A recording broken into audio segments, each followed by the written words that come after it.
우리를 사랑하시는 살아 역사하시는 하나님 아버지, 어제부터 안산교회 가정특별 집회를 하고 있습니다. 저희들에게 귀한 가정을 주시고 또 남편과 아내와 자녀와 함께 우리의 부모님을 섬기며 온 가족이 화평하게 신앙생활을 할 수 있게 해주신 은혜 앞에 감사드립니다. 우리가 하나님의 말씀을 배워서 어떻게 더 주님을 따르며 섬기며 복음을 전하는 가정이 될 것인지 알게 하시고 또 배운 모든 말씀을 마음에 잘 새겨서 실천하며 살아가는 저희들이 되게 해 주옵소서. 우리 안산교회 안에 더욱더 화목하고 신실한 가정들이 많이 생겨서 더욱 주님께 영광을 돌리며 주님의 복음을 힘있게 전할 수 있게 해 주옵소서. 오늘 모든 말씀의 시종도 우리 주 성령님께 온전히 의지하고 부탁드립니다. 우리를 사랑하시는 우리 구주 예수님 이름으로 기도드렸습니다. 아멘. 네, 우선 누가복음 2장 말씀을 찾아보겠습니다.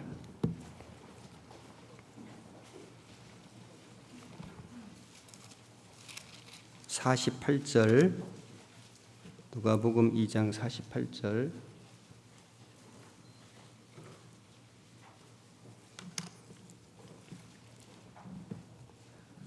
그 부모가 보고 놀라며 그 모친은 가로되 아이야 어찌하여 우리에게 이렇게 하였느냐 보라 네 아버지와 내가 근심하여 너를 찾았노라. 예수께서 가라사대 어찌하여 나를 찾으셨나이까 내가 내 아버지 집에 있어야 될 줄을 알지 못하셨나이까 하시니 양친이 그 하신 말씀을 깨닫지 못하더라.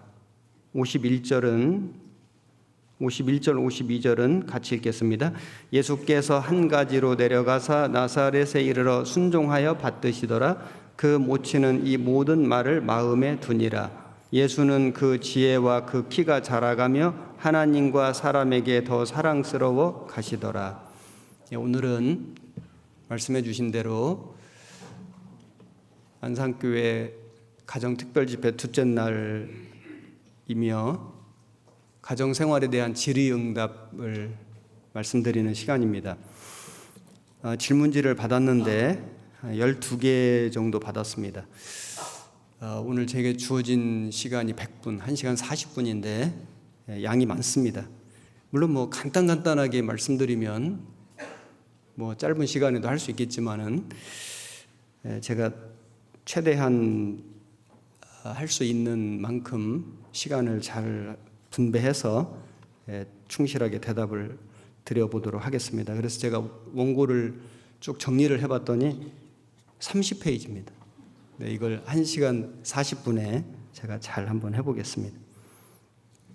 시간 전략을 위해서 어제처럼 제가 좀 원고 보고 성경 가능한 좀 적게 찾고 이렇게 말씀드릴 테니까 여러분들이 일단 잘 들어보시는 데 집중하시고 마음에 새기시면 좋겠습니다. 첫 번째 질문은 균형 있는 신앙생활에 대한 질문입니다. 제가 일단 질문지를 읽어보겠습니다. 1. 가정, 교회 세 부분의 삶에서 균형 있는 신앙생활이 궁금합니다. 때로는 교회 일이 많아 회사에서도 교회 일을 몰래 하곤 하는데 양심에 찔림이 됩니다.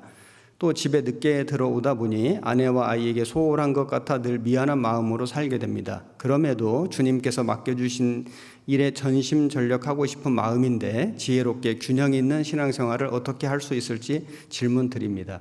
참 좋은 마음이시죠? 신앙생활을 건실하게 하시는 분의 질문이라고 생각됩니다. 저도 직장 생활을 했기 때문에 직장에 다니면서 했던 고민 중에 또 한 가지입니다. 아마 이런 고민을 가지신 분들이 많이 계실 거라고 생각됩니다.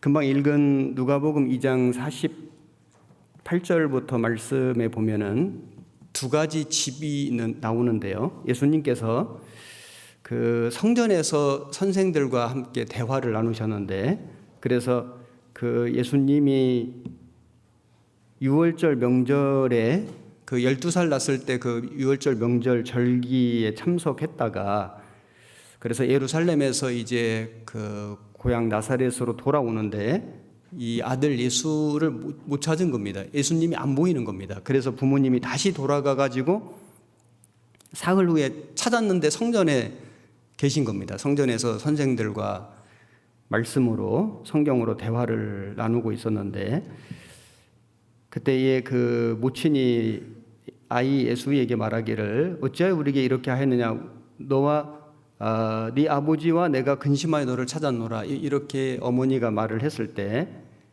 예수님이 대답하시기를 우리가 금방 읽었던 본문인데요. 어찌하여 나를 찾으셨나이까 내가 내 아버지 집에 있어야 될 줄 알지 못하셨나이까. 내 아버지 집이 성전이죠. 내가 성전에 있는 것이 당연한 거 아니겠습니까? 이렇게 말씀하셨는데 그렇다고 예수님이 계속 성전에만 계신 건 아니었습니다. 왜냐하면은 51절에 예수께서 한 가지로 내려가사 나사렛에 이르러 순종하여 받드시더라. 그 모친은 이 모든 말을 마음에 두니라. 예수님은 성전에서만 사신 게 아니고 바로 고향으로 와서 그래서 그 부모님을 순종하여 받들었다. 그 아버지 요셉이 목수였기 때문에 아마도 예수님도 아버지 일을 열심히 도왔을 것입니다. 공생애가 시작되기 전까지는 한 아버지 아들로서 어머니 아들로서의 삶을 충실하게 살았습니다. 그래서 52절에 보면 예수는 그 지혜와 그 키가 자라가며 하나님께 더 사랑스러워 가시더라 이렇게 된 게 아니고 하나님과 사람에게 더 사랑스러워 가시더라. 하나님에게만 사랑을 받으신 게 아니라 사람에게도 사랑받고 살으셨다. 그만큼 하나님께도 신실한 삶을 살았고 사람에게도 성실한 삶을 살았다는 것을 알 수 있습니다. 우리가 이 예수님의 모습을 통해서 좀 배울 수 있다면은 구원받은 그리스도인은 교회에서만 아니라 가정과 학교와 직장에서 학교와 직장, 학생은 학교겠죠. 사회인들은 직장일 겁니다. 또는 뭐 자기 사업하는 곳에서 뭐 논에서 밭에서 또는 어떤 일터에서 칭찬과 인정을 받는 사람이 되어야 하겠습니다. 이 균형 있는 삶을 저도 참 많이 고민을 했는데요.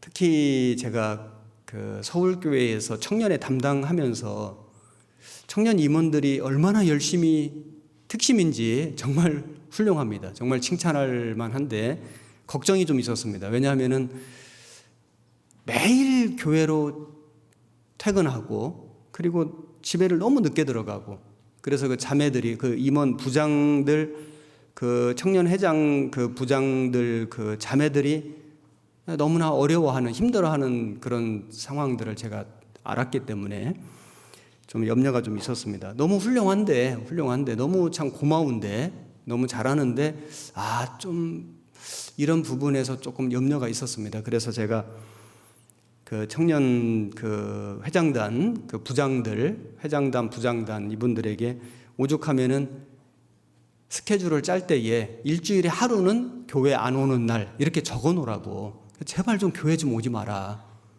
집으로 가라. 집으로 가서 자매와 같이 저녁도 먹고 아이들과 놀아주고 가족들하고 함께하는 시간을 좀 가지면 좋겠다. 이런 권면을 할 정도로 하여튼 열심히 특심인 그런 형제들이 참 많이 있었습니다. 그래서 제가 그때에 계속해서 밸런스, 신앙의 균형을 잘 갖추는 것이 정말 중요하다. 그래서 형제들이 열심히 하는 거 좋은데 참 좋지 않습니까? 얼마나 훌륭합니까? 이 죄 많은 시대에 청년들이 깨어서 근신해서 주님의 복음과 교회를 위해서 그렇게 열심히 하는 것은 정말 너무 훌륭하지 않습니까? 그러나 신앙생활은 단거리가 아니고 장거리이기 때문에 장거리를 끝까지 잘 달리기 위해서는 가족들의 특히 형제들은 자매의 지지를 받을 수 있어야 한다. 자매들이 마음으로 지원해 줄 수 있어야 한다. 그런데 자매 입장에서 아내 입장에서 형제가 열심히 하는 것에 대해서 이렇게 불편하고 서운하고 이렇게 마음에 문제가 생기면은 그래서 뭔가 부부가 화합하는데 좀 어려움이 있으면은 이게 장기전을 치르는데 좀 어려움이 있지 않겠습니까? 그래서 그런 부분을 제가 여러 번 권면했던 기억이 납니다. 그래서 우리는 교회에서만 아니라 세상에서도 칭찬과 인정을 받는 사람이 되어야 되는데, 그래서 균형이 있는 신앙생활을 하는 것이 정말 중요하다. 교회에서는 칭찬을 받는데 가정에서는 칭찬을 받지 못한다면은, 또 교회에서는 정말 인정을 받는데 직장에서는 인정을 받지 못한다면은 그럼 밸런스가 깨진 거죠. 어디선가 문제가 생길 수 있습니다. 데살로니가 후서 3장을 찾겠습니다. 데살로니가 후서 3장.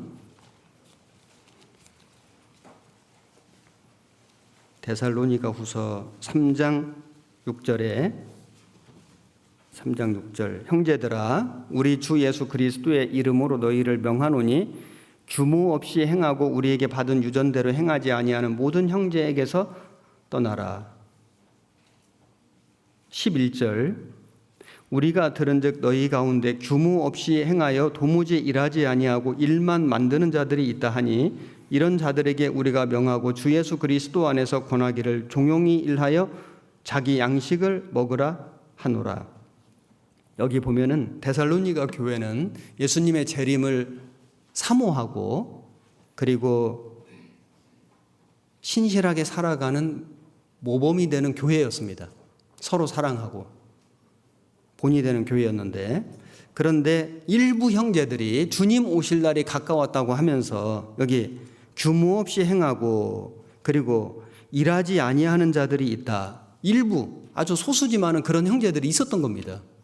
그래서 사도 바울이 권면하기를 그리스도의 이름으로 명하노니 규모 없이 행하고 우리에게 받은 유전대로 행하지 아니하는 모든 형제에게서 떠나라. 규모 없이 행하는 이걸 경계했거든요. 규모가 없다. 이 의미가 그 원어에 보면은 무질서하게 살아간다, 게으르게 살아간다, 이런 의미가 있습니다. 일하지 아니하고 일만 만드는 자들이 있다 하니, 그래서 그리스도 안에서 권하기를 종용히 일하여 자기 양식을 먹으라. 일해서 성실하게 일해서 월급 받고 농사 짓고 살아가라. 규모 있게 살아가라. 질서 있게 살아가라. 정상적으로 살아가라. 그걸 아무리 주님 오실 날이 가까웠다 하더라도 자기 맡은 일을 성실하게 하라는 권면을 하신 거죠. 마태복음 24장에 예수님 재림하실 때 두 사람이 밭에 있음에 한 사람은 데려감을 당하고, 밭에서 휴거됐지 않습니까? 두 여자가 매를 갈고 집안 일을 하다가 휴거된 거지 않습니까? 자기 일을 열심히 하다가 주님 맞이하는 겁니다. 그래서 우리는 교회에서 맡겨진 일을 열심히 즐겁게 하는 것도 잘하는 거지만 잘하는 거죠.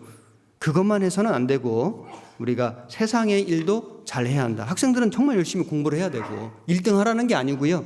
열심히 해야 된다고, 열심히. 그리고 가정주부는 집안일도 잘하고, 그리고 직장인은 직장에서 최선을 다하고, 승진할 수 있으면 승진하고, 사업하는 사람은 이왕이면 사업 더 번창하고 그래야 되지 않겠습니까? 주님 오실 날이 가까웠으니까 별로 열심히 안 해도 괜찮다. 이거는 옳은 마음이 아닙니다. 디도서 2장을 보시겠습니다.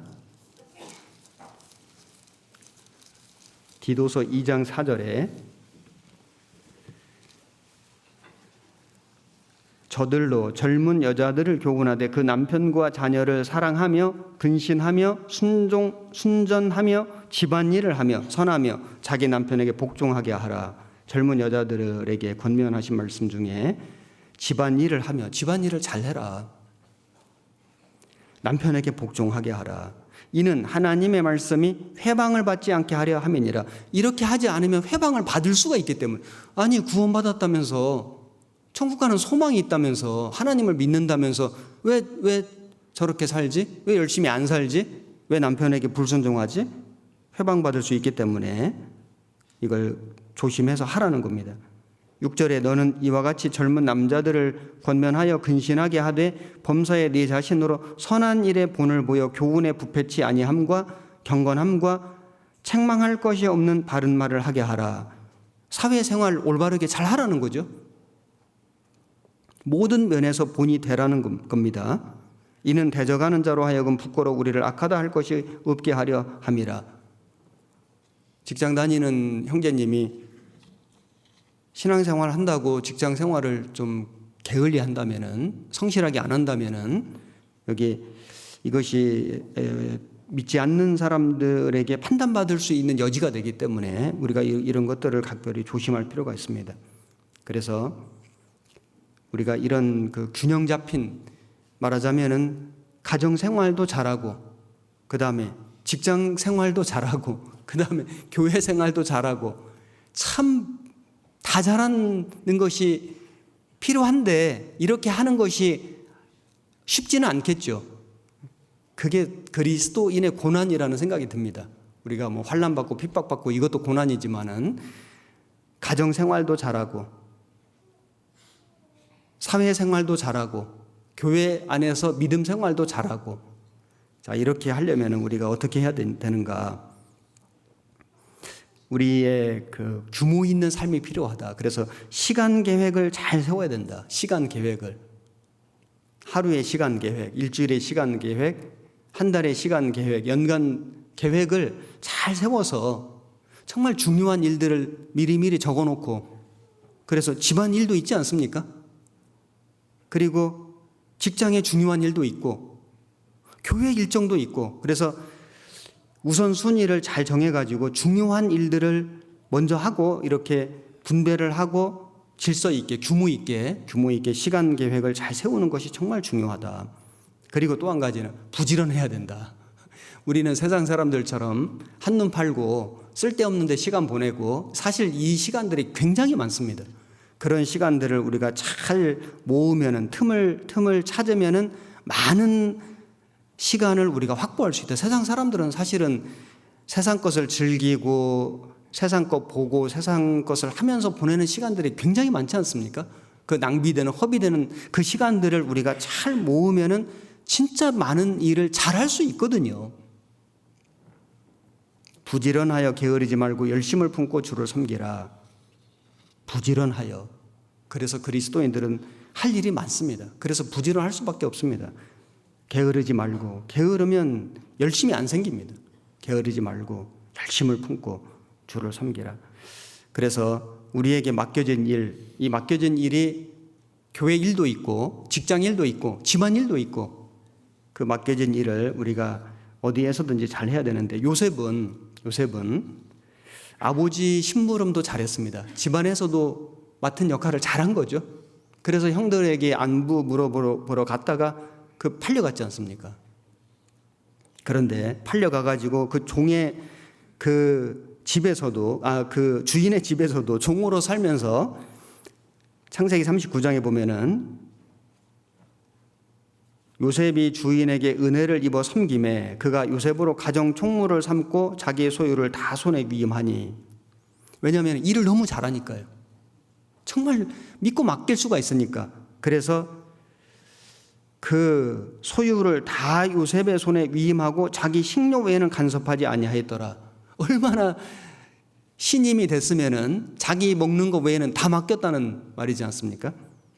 그리고 이제 억울한 누명을 쓰고 감옥에 갔는데 전옥이 옥중 죄수를 다 요셉의 손에 맡김으로 그 재반 사물을 요셉이 처리하고, 그 죄수인데도 그 전옥이, 그 옥중 관리가 그 일을 죄수에게 맡기는 거예요. 일을 너무 잘하니까요. 정말 믿을 수 있으니까. 요셉은 자기 집에서도 아버지에게 충성했고, 종으로 팔려가서도 주인에게 충성했고, 비록 억울한 누명 쓰고 감옥 갔지만 거기서도 진짜 충성했고, 어디서든지 성실하고 충성스럽게 일을 한 겁니다. 그런데 여기 성경에 보면은 이는 여호와께서 요셉과 함께 하심이라, 여호와께서 그의 범사에 형통케 하셨더라. 키가 뭐냐면은 하나님이 함께 하셨다. 우리가 가정에서 자기 역할 어제 좀 말씀드렸는데, 이걸 잘하는 비결이 뭘까? 내가 하나님과 함께 동행하는 거다. 하나님의 말씀에 순종해서 사는 거다. 내가 직장에서 성실하게 일을 하고 인정과 칭찬을 받는 비결이 뭘까?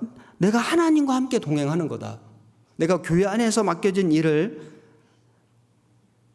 정말 누가 보든지 안 보든지 성실하게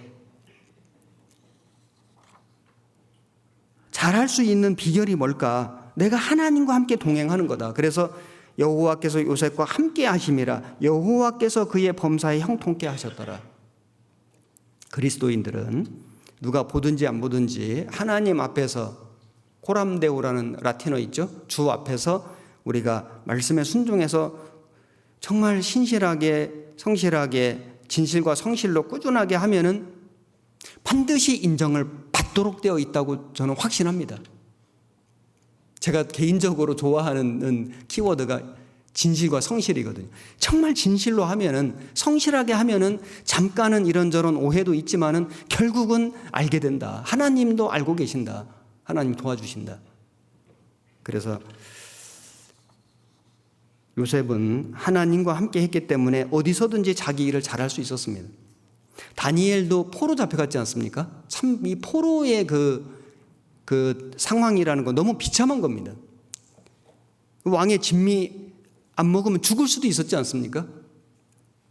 그 왕의 꿈을 해석 못하면 죽을 수도 있었습니다. 포로였지만은 자기에게 맡겨진 일을 얼마나 잘했는지, 그래서 그 다니엘서 6장에 보면은 다른 신하들이 그 다니엘을 시기하고 모함해가지고 그래서 이제 왕에게 고소했지 않습니까? 그런데 아무리 고소하려고 틈을 찾아도 틈이 없는 거예요. 그래서 다니엘서 6장 3절에 보면 다니엘은 마음이 민첩하여 총리들과 방백들 위에 뛰어남으로 왕이 그를 세워 전국을 다스리게 하고자 한지라. 그래서 총리들과 방백들이 국사에 대하여 다니엘을 고소할 틈을 얻고자 하였으나 능히 아무 틈 아무 허물을 얻지 못하였으니 그가 충성되 아무 그릇함도 없고 아무 허물도 없음이었더라. 이렇게 살아가는 게 쉬웠겠습니까? 얼마나 정말 빈틈없이 철저하게 자기 관리하고 그리고 자기 맡겨진 일을 성실하게 하고 하나님을 온전히 의지하고 살았기 때문에 다니엘은 그 죽을 위기가 생겼는데 왕이 다니엘을 그렇게 구원하려고 애를 썼습니다. 너무 총애하니까요. 그래서 우리에게 주어진 일을 정말 우리가 성실하게 잘 해야 되겠는데 이게 이제 말씀드린 것처럼 쉽지는 않습니다. 그래서 여기 질문해 주신 그 내용이 질문해 주신 내용이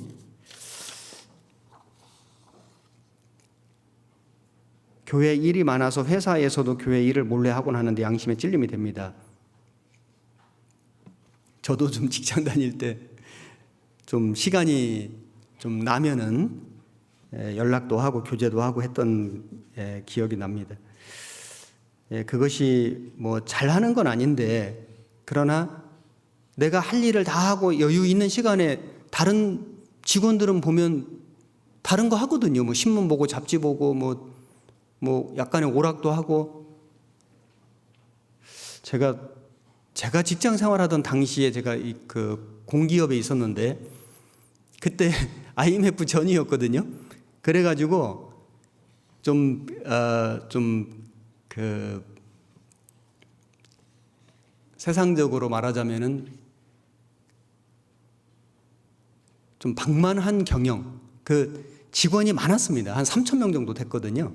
근데 IMF 지나면서 제가 이제 그 교회 부름받고 들어온 이후에 IMF가 생겼는데 그 이후에 직원이 정확하게 절반으로 줄었습니다.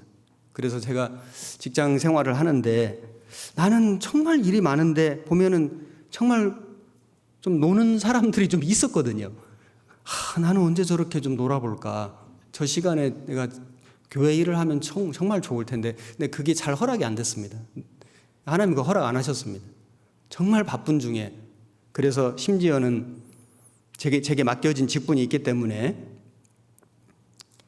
청년회장 할 때는 이제 직장에 뭐 감사 나오고 무슨 일 있으면 남아서 일해야 되지 않습니까? 그러면은 일단 교회 가가지고 제가 할 일을 하든지 도저히 할 시간이 안 되면 다른 분에게 부탁을 하든지 맡겨놓고 그 일 다 하고 다시 와서 회사 와서 밤늦게까지 일하고 뭐 그런 일들은 많이 있었습니다. 아내와 아이에게 소홀한 것 같아 늘 미안한 마음으로 살게 됩니다. 저도 어제 잠깐 고백했는데 그때 당시에는 잘 몰랐는데 지금 생각하면 너무 많이 미안합니다. 그래서 제가 철이 든 이후에는 정말 미안하다, 정말 고맙다, 그런 표현을 정말 많이 한 것 같습니다. 맡겨진 일에 전심전력하고 싶은 마음인데 이 마음은 좋은 마음이지 않습니까? 그래서 말씀드린 것처럼 균형이 있는 그 가정생활, 직장생활, 교회생활이 좀 치우치지 않게 학생 같으면은 신앙생활이 너무 즐겁고 재미있다 보니까 여기에 너무 치중하면은 좀 공부하는 게 조금 소홀히 될 수 있지 않습니까? 그러면 또 양심에 걸리거든요. 내가 학생인데. 그럼 또 공부를 열심히 하면 또 교회에서 내게 맡겨진 일에 좀 충성을 못하는 것 같으면 또 양심에 걸리지 않습니까? 결국에는 양심에 걸림이 없도록 내가 할 수 있는 분량 안에서, 주어진 시간 안에서 균형을 맞춰서 이것도 잘하고 저것도 잘하고 어느 거 하나도 좀 소홀히 안 되게 이렇게 좀 잘 조절해가는 이제 이런 지혜가 필요할 거라고 생각됩니다. 그리고 두 번째 질문은 아내와 자녀와 하나님을 사랑하는 문제. 아내를 사랑하지만은 아이를 더 사랑하게 됩니다. 이것이 성경적으로 문제가 되는지 궁금합니다. 또 아내를 더욱 사랑하는 가운데 그 정도가 하나님 사랑하는 것보다 크지 않도록 하는 방법이 궁금합니다. 어떤 마음으로 살아야 하나님을 가장 사랑하면서도 아내를 사랑할 수 있는지 질문드립니다. 솔직하게 말씀하셨네요. 아내보다는 아이를 더 사랑하게 됩니다. 그 내리사랑이기 때문에 사람 본성에 그런 마음이 있을 수 있다고 생각되거든요. 그리고 이제 아이는 더 어리지 않습니까? 더 어리기 때문에 내리사랑이라는 그런 사람 마음속에 그것이 좀 본성적으로 그런 것이 있지만은 이제 성경적으로는 이것이 무엇이 답인가? 창세기 22장을 찾아보시겠습니다. 창세기 22장 1절에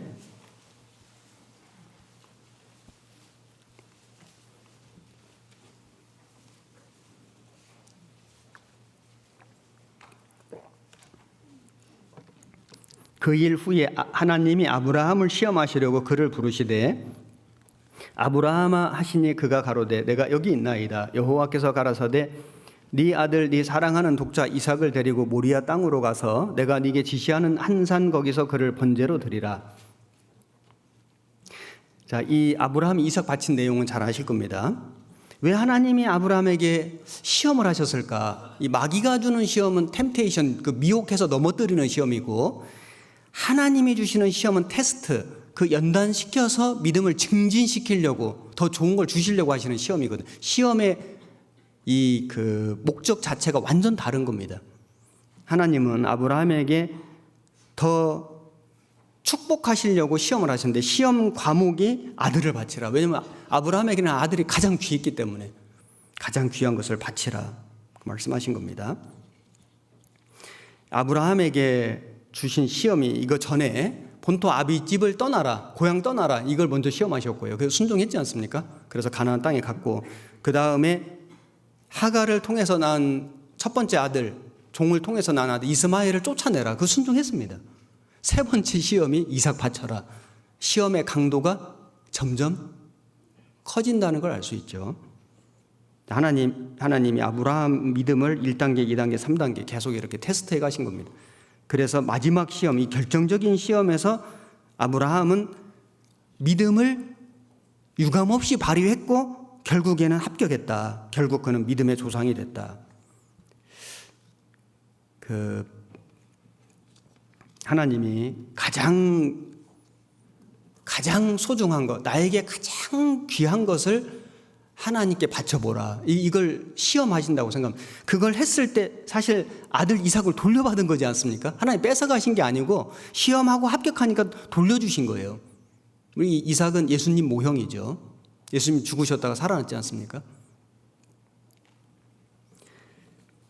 아브라함의 그 행함, 그 믿음을 야고보서에서 칭찬하셨는데 야고보서 2장을 보시겠습니다. 야고보서 2장.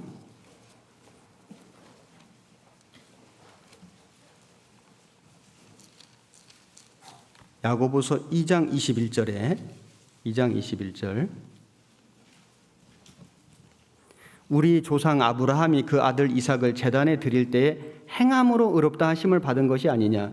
네가 보거니와 믿음이 그의 행함과 함께 일하고 행함으로 믿음이 온전케 되었느니라. 이에 경에 이른바 아브라함이 하나님을 믿으니 이것을 의로 여기셨다는 말씀이 응하였고 그는 하나님의 벗이라 칭함을 받았나니 이로 보건대 사람이 행함으로 의롭다 하심을 받고 믿음으로만 아니니라.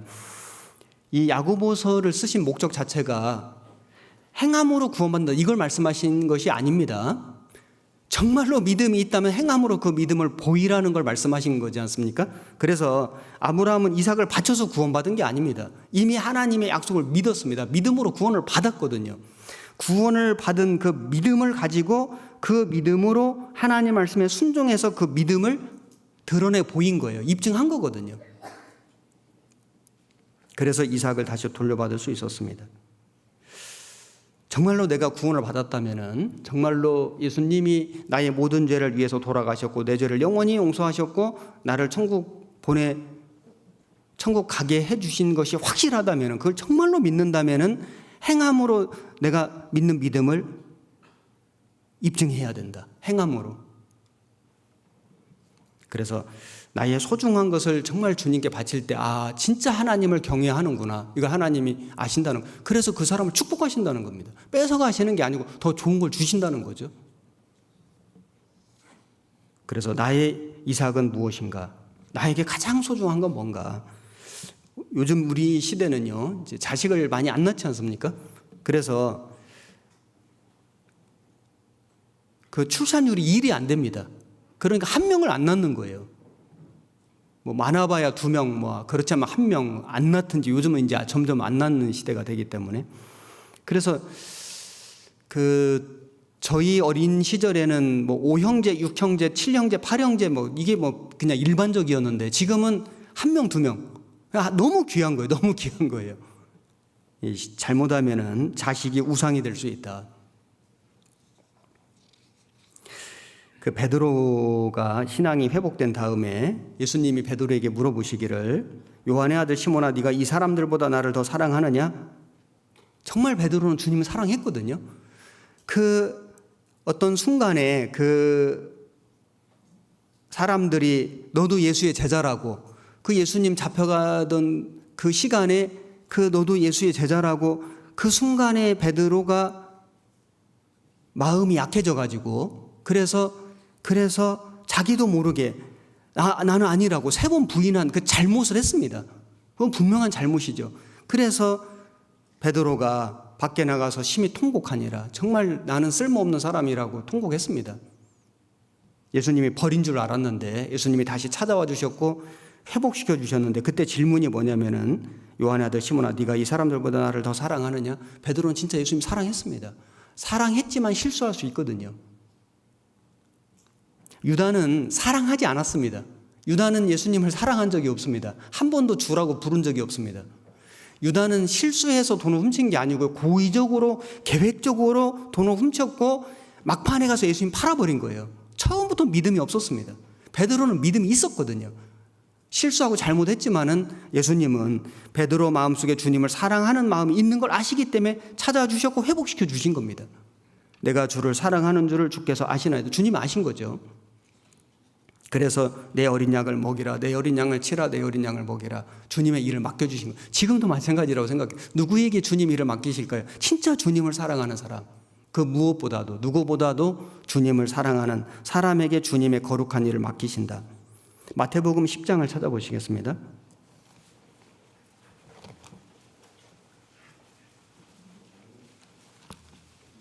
10장 37절에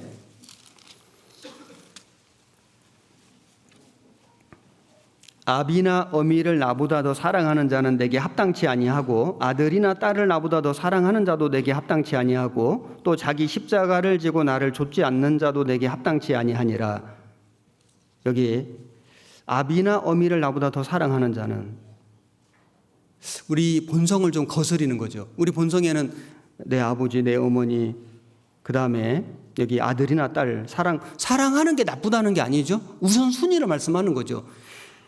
아버지와 어머니가 존귀한 분이고 아들과 딸이 사랑스러운 존재는 맞지만은 나를 위해서 죽어준 건 아니지 않습니까? 예수님이 나를 위해 죽어주신 거, 그것도 사람이 아니라 창조주 하나님이 나를 위해 죽어주신 겁니다. 그걸 우리가 믿지 않습니까? 믿는다면은 그 주님을 가장 먼저 사랑하는 것이 합당하다, 이걸 말씀하신 것이고, 그리고 자기 십자가를 지고, 그래서 자기 십자가, 예수님의 뒤를 이어서 십자가를 지고 주님을 따르려면 주님을 먼저 사랑해야 되고, 그 다음에 주님 십자가를 질 수 있고, 그 다음에 39절에 자기 목숨을 얻는 자는 잃을 것이요 나를 위하여 자기 목숨을 잃는 자는 얻을, 목숨도 주님께 드릴 수 있는 거다. 이게 순서가 먼저는 주님을 가장 사랑하고 주님 십자가 지고 주님 위해서 죽을 각오가 되어 있는, 목숨을 잃는 자는 얻으리라. 우리는 주님을 위해서 순교하는 시대는 아닙니다. 그러나 죽을 각오를 하고 살 수는 있다고 생각합니다. 여기 누가복음 14장도 찾아보시겠습니다. 누가복음 14장 26절에 14장 26절, 무릇 내게 오는 자가 자기 부모와 처자와 형제와 자매와 및 자기 목숨까지 미워하지 아니하면 능히 나의 제자가 되지 못하고, 여기 미워하지 아니하면, 하나님이, 예수님이 자기 가족을 미워하라고 말씀하신 게 아니고요. 이게 무슨 세상의 어떤 혈연관계, 인간관계를 끊어버리라고 말씀하신 게 아니고, 이건 무엇이 더 우선이냐, 우선순위 말씀하신 겁니다. 그래서 주님의 제자가 되기 위해서는 주님을 자기 가족보다, 자기 목숨보다 더 사랑해야 된다.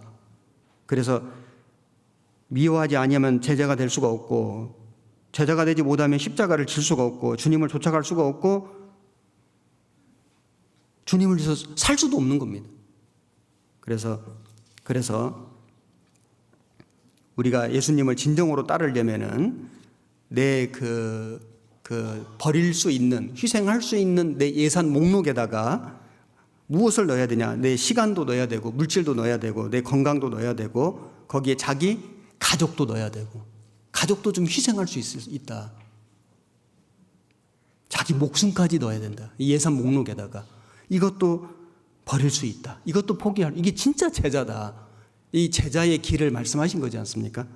정말로 신실한 주님의 제자들이 이렇게 살았습니다.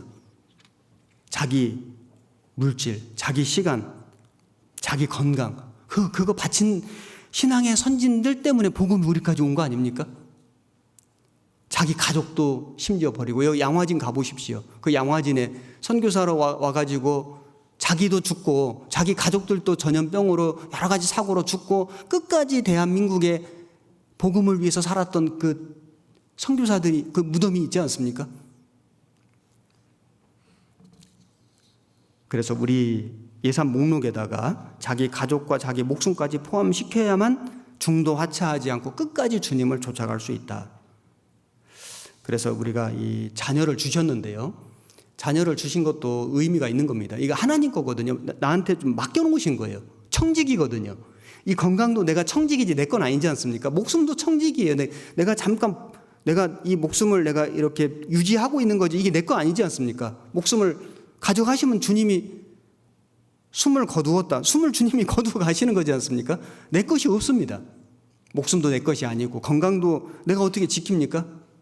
건강도 물론 내가 지키려고 노력은 해야 되지만은 내가 이걸 어떻게 완전히 지킬 수 있습니까? 물질도 마찬가지고요. 재능도 마찬가지고, 가족도 마찬가지입니다. 내가 지키는 거 아닙니다. 사랑하고 아끼고 그건 맞지만은 내 것은 아니다. 소유가 아니라는 거죠. 주님이 주신 거예요. 맡겨주신 거거든요. 자녀도 주님이 맡겨주신 거 아닙니까? 어떻게 내 겁니까?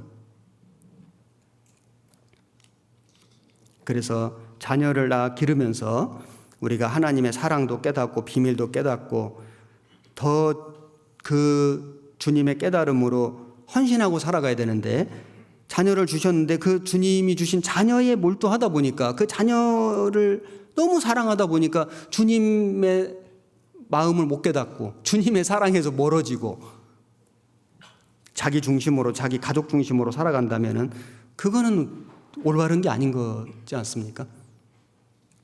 그래서 자녀를 사랑하지 말라는 게 아니고 당연히 사랑하고 하나님의 사람으로 잘 가르치는데 우선순위는 하나님이 돼야 된다. 이거는 분명한 겁니다. 그리고 이제 하나님이 우선이고 그다음에 하나님의 교회가 우선이고 그다음에 남편이 우선이고 자식이 그다음이다. 그러니까 자식이 남편 우선이 되면 안 된다. 그 자매들이 이제 아이를 낳으면은 아이가 이제 너무 어리기도 하고 이해가 되죠. 그 보살피느라고 지치기도 하고 그래서 남편에게 좀 소홀히 할 수 있거든요. 제가 여기 영유아실 우리 자매님들하고 이번에 교제 한번 했는데 제가 이 말씀을 좀 드렸는데 그래서 자녀를 낳아가지고 자녀에게 매달리다 보니까 남편에게 소홀히 할 수 있는데 그걸 조심해야 된다. 힘들지만은 남편도 잘 챙기고 식사도 잘 챙기고 그리고 부부 성생활도 소홀히 하면 안 되고 이런 것들을 자녀가 생겼다고 해서 내가 해야 할 아내로서의 위치와 도리 역할들을 무시하면 안 된다. 이걸 정말 균형 있게 해야 된다. 이게 중요한 겁니다. 그리고 집안에서 남편이 자녀보다 위에 있다는 것을 아이들에게 가르쳐야 된다. 음식 먹을 때 생선 가운데 토막 누가 먹죠? 아이고 우리 아들이 먹어야지. 아니고 남편이 드셔야 돼. 남편이. 얘들아 이건 아빠 거다. 아빠 거 제일 좋은 거. 왜냐하면 아버지가 가장이잖아요. 가장. 부모님이 계시면 부모님 거고 이제 남편과 아내와 아이들이 있다면은 아이들에게 좋은 걸 주는 게 아니고 남편에게 제일 좋은 거. 그 다음에 아내. 그 다음에 자녀. 식사를 할 때도 같이 식사를 한다면은 아버지가 먼저 수저 들면은 자녀들이 그 다음 먹도록 해야지. 아버지가 드시든 안 드시든 먼저 막 먹습니까? 그걸 그렇게 가르치면 안 된다. 우리 어렸을 때는 이런 교육이 굉장히 철저했지 않습니까? 굉장히 이 밥상 교육이 아주 철저했고, 근데 아마 이런 것들이 요즘 시대가 바뀌면서 많이 좀 무너졌다고 생각되는데 그리스도인들은 이걸 좀 지키는 것이 필요하다고 생각합니다.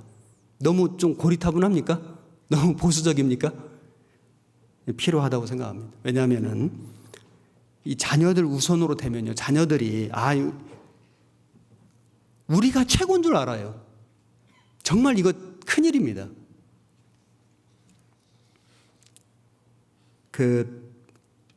항상 부모님이 위에 계신다. 그 질서 있지 않습니까? 질서. 그걸 어렸을 때부터 가르쳐야 된다. 어렸을 때부터. 반드시 부모님에게 존댓말 쓰게 하고, 반드시. 반말하게 하면 안 됩니다. 어떤 어머니는 아들에게 존댓말을 해주더라고. 우리 아가님, 밥 드셨어요? 이거 그려보세요? 이러고. 이거 도대체 왜 그렇게 하는지 정말 이해할 수가 없어요.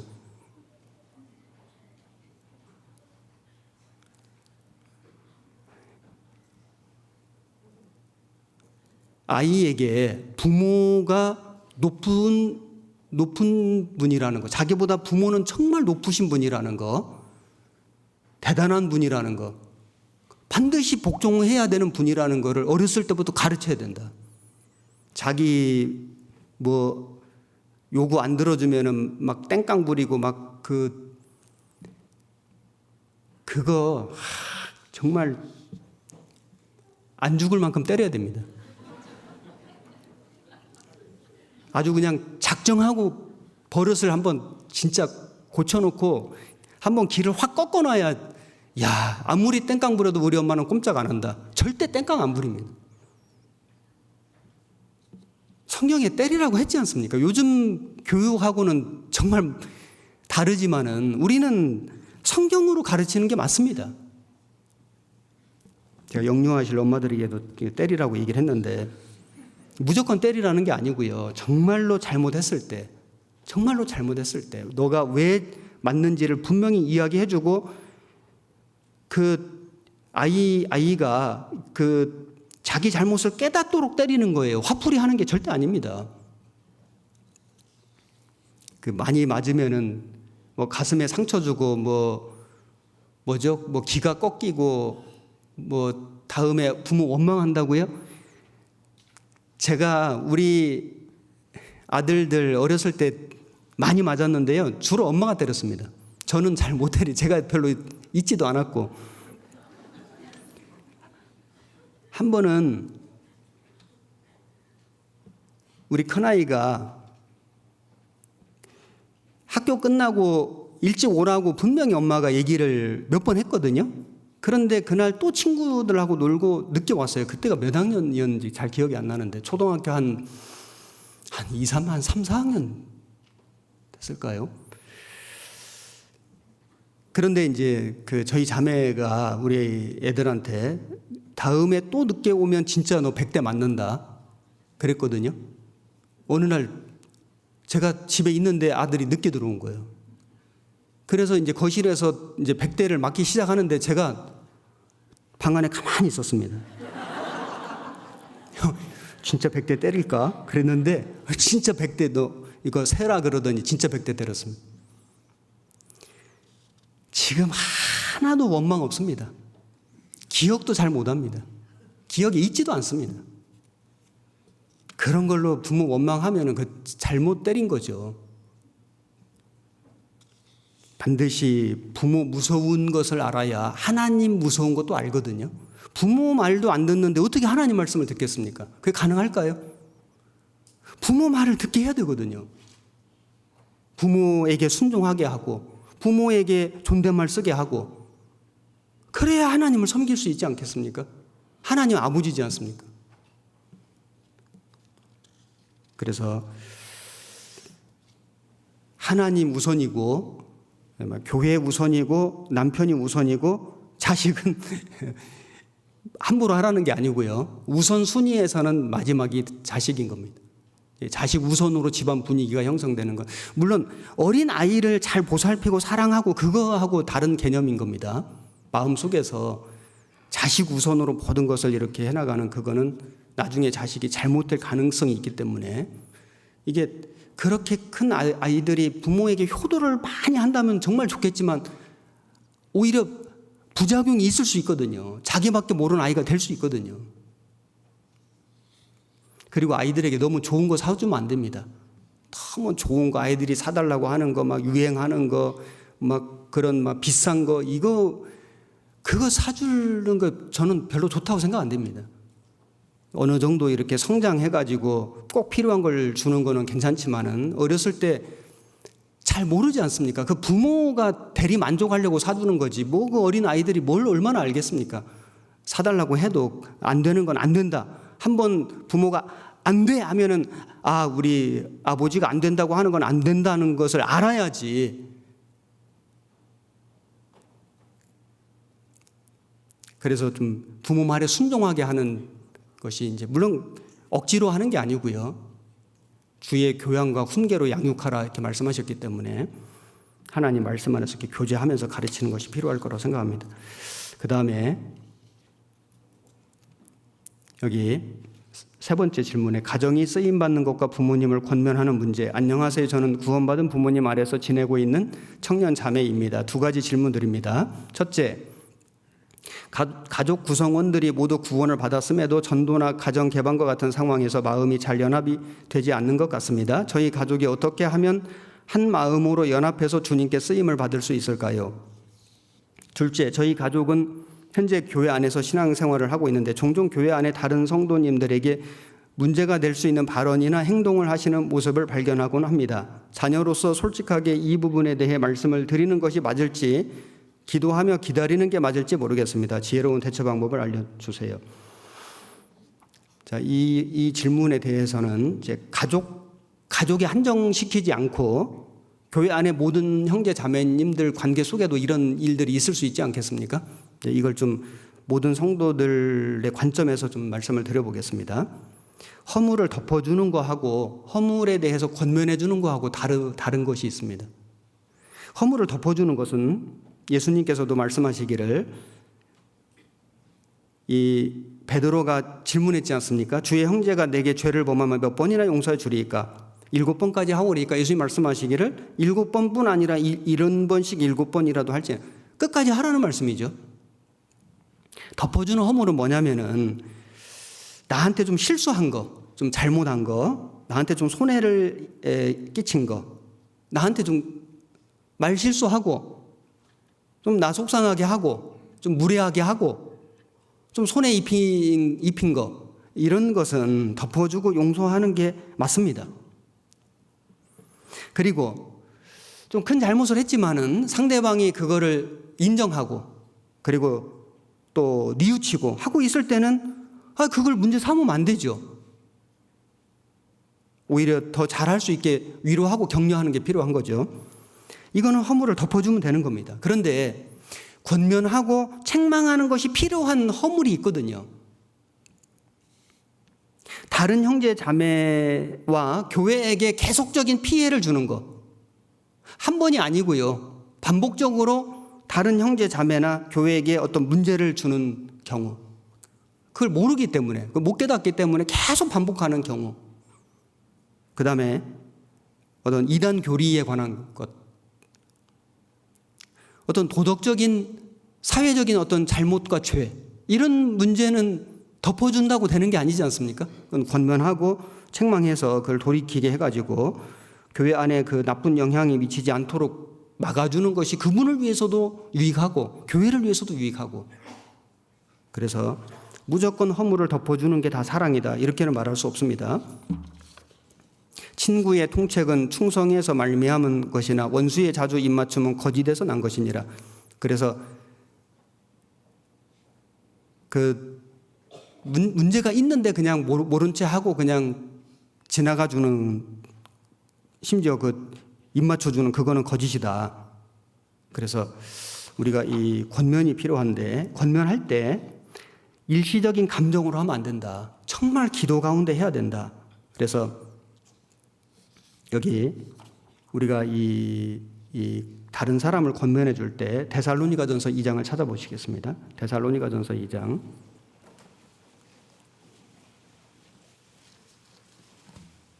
11절에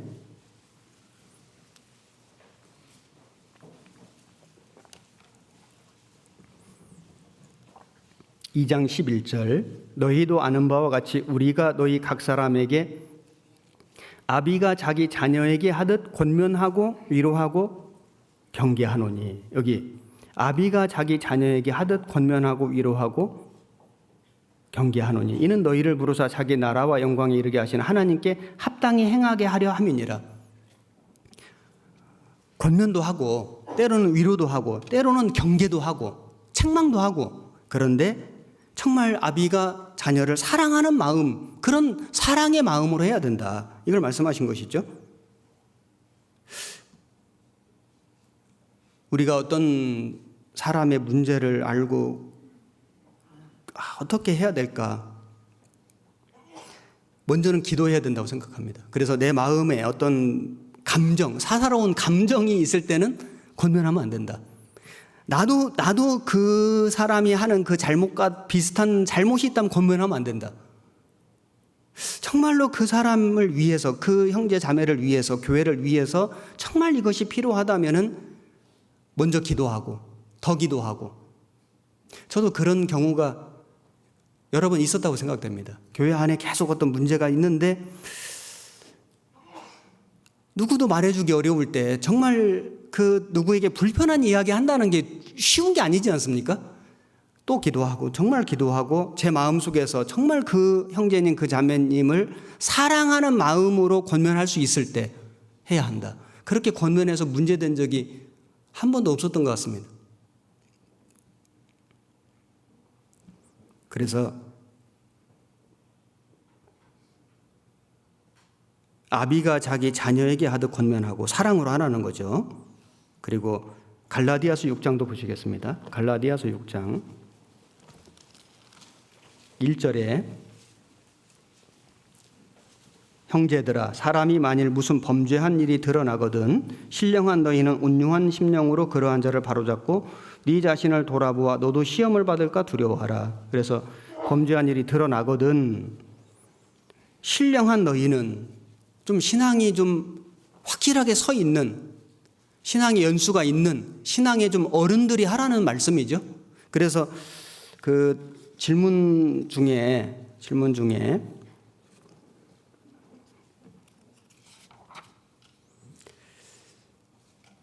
그 가족이 신앙생활을 하고 있는데 교회 안에 다른 성도들에게 문제가 될 수 있는 발언이나 행동을 하시는 모습, 자녀로서 이 부분에, 그러니까 자녀가 부모님의 모습을 보면서 그런 부분이 보인 것 같은데, 그 자녀로서 부모에게 권면하는 것이 좀 어려울 수 있지 않겠습니까? 그래서 그렇게 할 수 있는 그런 일도 있을 것 같고요. 여러 케이스가 있을 것 같습니다. 그래서 좀 자녀가 좀 쉽게 이렇게 좀 말씀드릴 수 있는 그런 간단한 것은 해도 되지만은 좀 복잡하고 어려운 것은 좀 교회 어른들에게 맡기는 것이 좋겠다. 목사님들께 좀 의뢰하든지, 우리 교회 안에도 정말 신앙이 이렇게 성장되신 그 신앙의 그 선배들이 계시지 않습니까? 그런 분들에게 좀 이렇게 부탁을 드린다든지, 아버지 어머니에게 좀 교제를 잘해줄 수 있는 그런 분들에게 조심스럽게 이렇게 부탁을 해서, 그래서 좀 원만하게 이렇게 교제가 되도록 이런 지혜가 좀 필요할 거라고 생각됩니다. 그리고 권면을 받는 사람은 감정으로 받으면 안 된다. 베드로 사도는 그 면전에서 사도 바울에게 책망받은 일이 있지 않습니까? 그 예루살렘에서 유대인들이 오니까 이방인하고 식사하다가 그 자리를 피하면서 그 외식하는 그것을 그 교회에게 보여줌으로 문제가 생겼는데, 사도 바울이 그 면전에서 베드로 책망했어요. 그럼에도 불구하고 베드로 후서 편지 쓸 때 우리 사랑하는 형제 바울도 사랑하는 형제 전혀 문제 안 삼았습니다. 그 책망 받았습니다. 베드로 사도가 수석 사도지 않습니까? 사실은 바울이 나중 구원받은 사람이지 않습니까? 그럼에도 불구하고 공개적인 면전에서 책망 받았지만은 문제 안 삼았습니다. 그걸 그대로 받은 거예요. 잘못하는 것보다 더 큰 실수는 권면을 안 받아들이고 끝까지 고집하는 거, 이게 더 큰 잘못이다. 누구든지 실수할 수 있지 않습니까? 누구든지 잘못할 수 있는데, 더 큰 잘못은 잘못을 지적받았을 때, 권면받았을 때 안 돌이키는, 그게 더 큰 잘못이다. 그래서 좀 이걸 지혜롭게 해야 되고, 그 다음에 어떤 충고를 받았을 때 지나치게 근심하는 것은 하나님 뜻이 아닙니다. 고린도전서 5장 찾아보시겠습니다. 고린도전서 5장 5절 이런 자를 사단에게 내어주었으니 이는 육신은 멸하고, 고린도전서 죄송합니다.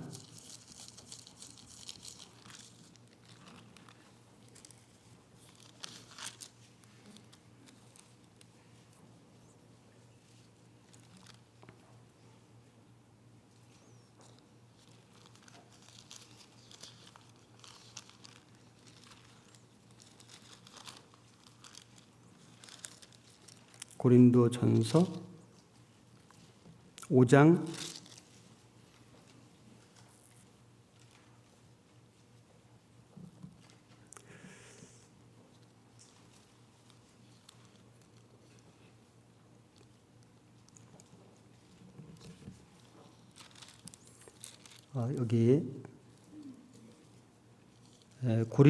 7장을 찾겠습니다. 고린도후서 7장 8절 그러므로 내가 편지로 너희를 근심하게 한 것을 후회하였으나 지금은 후회하지 아니하면 그 편지가 너희로 잠시만 근심하게 한 줄을 알미라. 내가 지금 기뻐하면 너희로 근심하게 한 까닭이 아니오 도리어 너희가 근심함으로 회개함에 이른 까닭이라. 이 고린도전서 5장에 보면은 그 간음하는 사건이 나옵니다. 그것에 대해서 사도 바울이 고린도 교회를 아주 심하게 책망한 그 사람을 책망한 일이 있는데 그 사람이 근심했지만은 돌이켜가지고 그 돌이킨 그것을 사도 바울이 이제 그 받아주라고 그 성경의 그 내용을 언급했습니다. 그래서 우리가 어떤 잘못을 해가지고 책망을 받는 일이 있을 때에 너무 지나치게 근심하는 것, 그래서 실족하는 것, 그건 하나님 뜻이 아닌 겁니다. 돌이키면 되거든요. 돌이키면 되는 겁니다. 다시 하면 되거든요.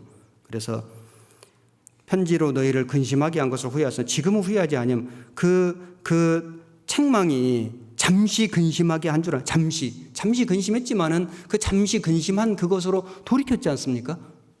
그래서 너무 지나치게 근심에 빠지는 거, 그래서 오히려 이렇게 마음이 낙심되는 거, 그거는 하나님 뜻이 아닌 겁니다.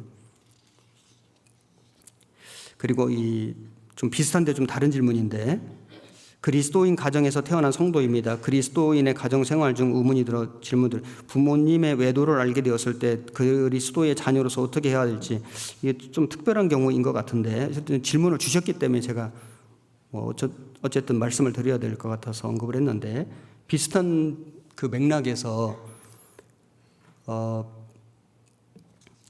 이제 그걸 어쨌든 알게 됐을 때 마음에 큰 고민이 있지 않겠습니까? 그러면은 자녀로서 부모를 권면하는 것이 좀 어려울 수 있기 때문에 그리고 그 이후에 부모님과 자녀로서의 어떤 그런 그 관계 유지도 돼야 되고 여러 가지가 있기 때문에, 그래서 말씀드린 것처럼 이 문제를 좀 지혜롭게 해결해 줄 수 있는 분하고 이렇게 의논해서 그렇게 해서 좀 원만하게 원활하게 이것이 이렇게 해결되도록 하는 것이 훨씬 더 좋은 방법일 거다, 이런 생각이 듭니다.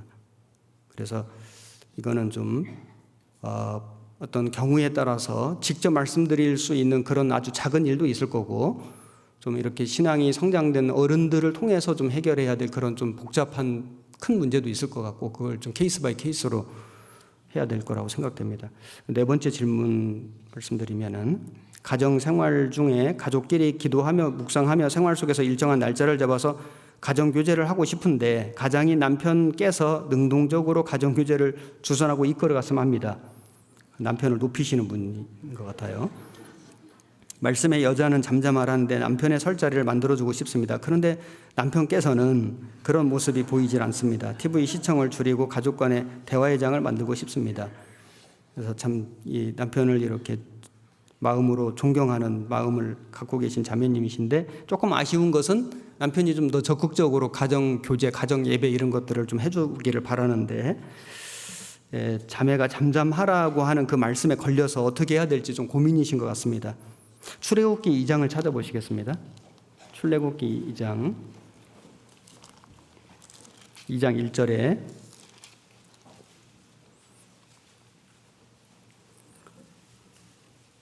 레위 족속 중 한 사람이 가서 레위 여자에게 장가들었더니 그 여자가 잉태하여 아들을 낳아 그 준수함을 보고 그를 석 달을 숨겼더니 더 숨길 수 없이 되매 그를 위하여 갈상자를 가져다가 역청과 나무진을 칠하고 아이를 거기에 담아 하숫과 갈대 사이에 두고.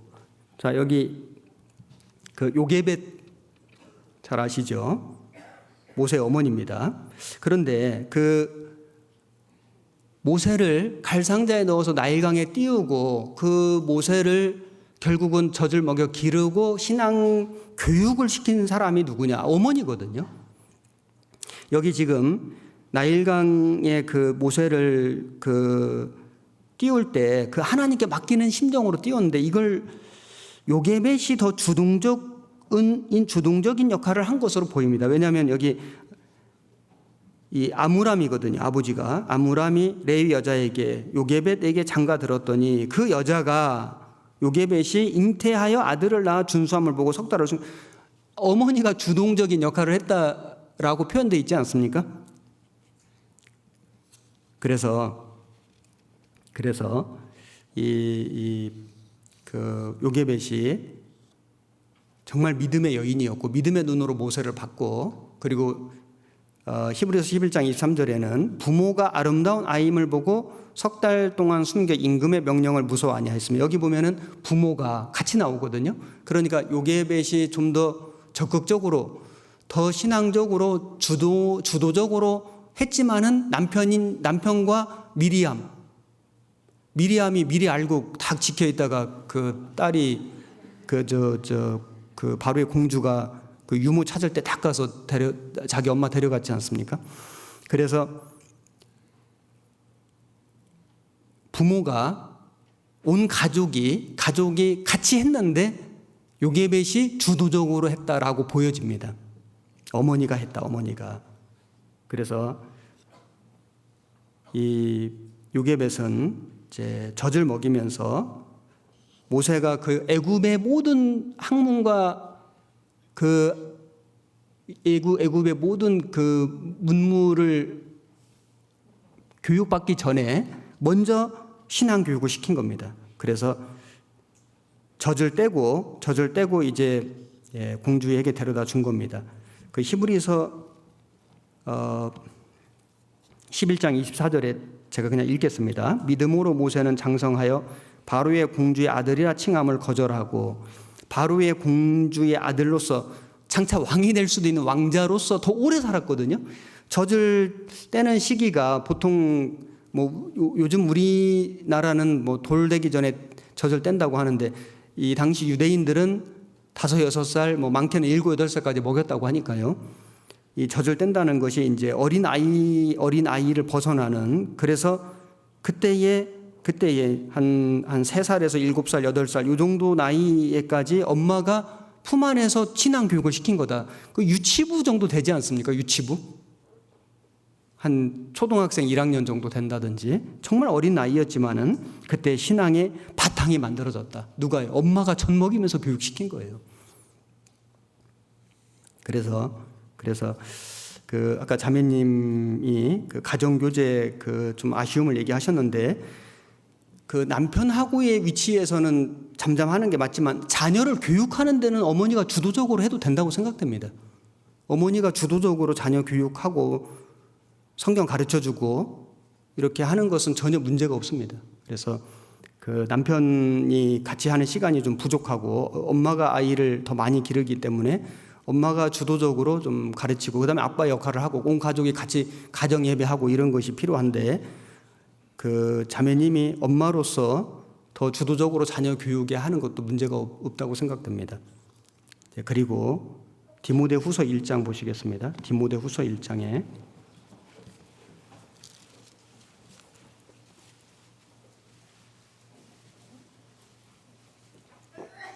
1장 5절에 이는 네 속에 거짓이 없는 믿음을 생각함이라. 이 믿음은 먼저 네 외조모 로이스와 네 어머니 유니게 속에 있더니 네 속에도 있는 줄을 확신하노라. 이 디모데가 정말 신실한 전도자였습니다. 젊은 전도자였습니다. 이 신실한 전도자 이 디모데의 그 믿음을 가르쳐준 사람이 누구냐? 외할머니 로이스와 어머니 유니게입니다. 그래서 어머니가 신앙교육 시키는 것은 전혀 문제가 없습니다. 내일 학부모 교육 때 제가 좀 더 말씀드릴 내용들이 있는데 내일 말씀드리겠습니다. 그 다음에 5번째 질문, 이제 시간이 안 많기 때문에 빨리 해보겠습니다. 가족전도. 여기 이제 3가지 질문이 비슷한 거여서 묶었는데, 가족전도 특히 부모님 전도를 어떻게 해야 좋을지 궁금합니다. 그 다음에 또 아버지는 이번 학예 수양에서 구원을 받으셨고 어머니는 전도 중에 있습니다. 하지만 어머니의 막무가내의 종교 핍박이 너무 심해지고 아버지께 핍박과 강팍의 강도가 자꾸만 커져가면서 아버지께서 주일에 교회 가는 것에 부담을 느끼고 계시는 것 같습니다. 이럴 때 어떻게 어머니에게 말씀을 드려야 할지 너무 막막합니다.